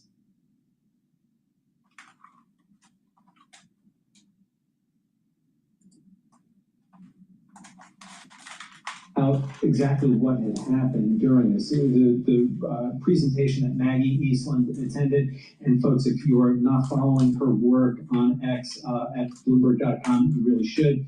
really great reporting from this event, Joe. But they were trying to explain what happened. And this is one of the few instances of the several that have been reported by the big AI labs. And that also includes Anthropic and Meta, Joe, who have indicated that some of their models, too, have kind of broken out of secure environments and gone on the internet and done things that they probably should have. Hugging Face is the only victim so far to really emerge and say, hey, yes, we were struck by this. And the reason that happened, Joe, is because Hugging Face noticed it first and disclosed it, but without knowing that it was OpenAI models. Now let's think about that for a second. Hugging Face found out about it before OpenAI. Yet OpenAI has a dashboard to understand how they're spending their money when they're sending requests to a server, because they have to pay the server to do all of its calculations. So no one's paying attention to this millions of dollars of racking up a bill in such a short amount of time. No one's paying attention. Oh, maybe these labs, they got this fat guy sitting in a chair slurping a 7-Eleven Slurpee, stuffing his face with a hamburger and not paying attention while he's doom scrolling on TikTok. Is that what happened? And if that was the case, do you think that that kind of behavior justifies $1 trillion evaluation from Wall Street? Of course not. So was it done on purpose, which I think it was, and was there also incompetence? Yes. It's a combination of the two. Who was watching the henhouse? When you start seeing a bunch of tokens spike and you have millions of dollars in such a short amount of time of fees, not revenue, expenses, because of your test. And when you run these tests, don't you think you'd have an idea on how much it's going to cost? If not, then they're not managing their business right. And if that's the case, can they justify a $1 trillion valuation? Of course not. Just common sense here. Just common sense. But why doesn't Michael Shepard go deeper? Oh, Hugging Face found out first. Well, what about the Slurpee guy in the background at OpenAI looking at the cost of the tokens when they're running the test? No one's looking? Where's the common sense? Where's the deeper questioning? So you're an investor, let's say a multi-billion-dollar investor, and you want to give money to OpenAI because you think that they're going to be the hottest thing since sliced bread. All right? And guess what? Are you going to be giving those that multiple millions of dollars to OpenAI to do, an expansion or whatever, when they can't manage their own tokens when they're doing a test and just waste investor money? What's going on here? There's a bigger story. It's manufactured consensus.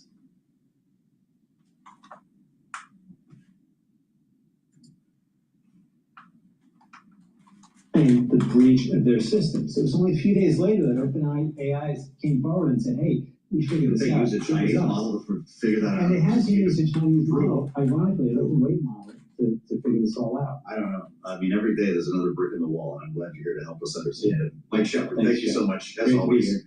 A key player in our Washington Bureau, in our tech coverage, and here on Balance of Power. There's something. And all of these things are happening with Anthropic and OpenAI at roughly the same time period, while they're trying to do an IPO of $1 trillion. Remember, before Mythos, Anthropic was only valued at $350 or $380 billion.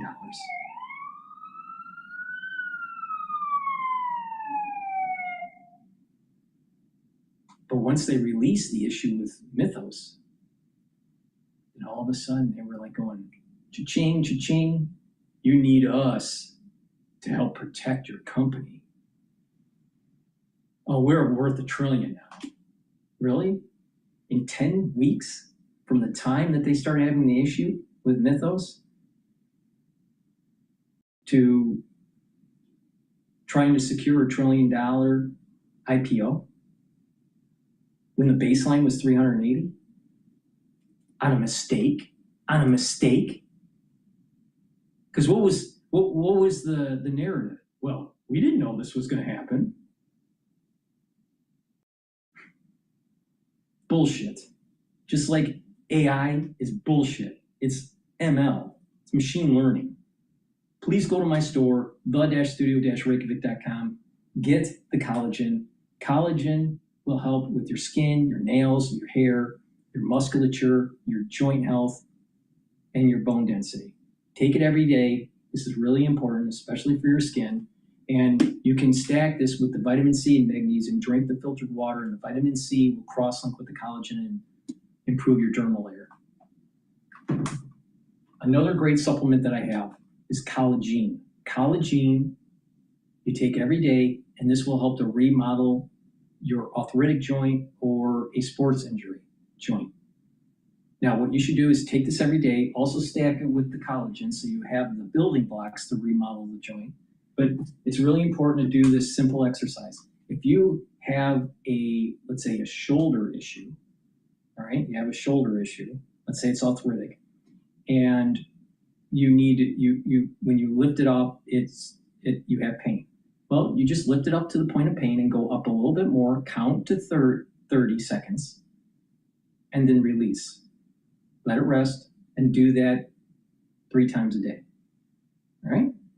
When you do that every day and take the collagen and the collagen, what you're doing with that exercise is creating a micro environment to tell your body to remodel.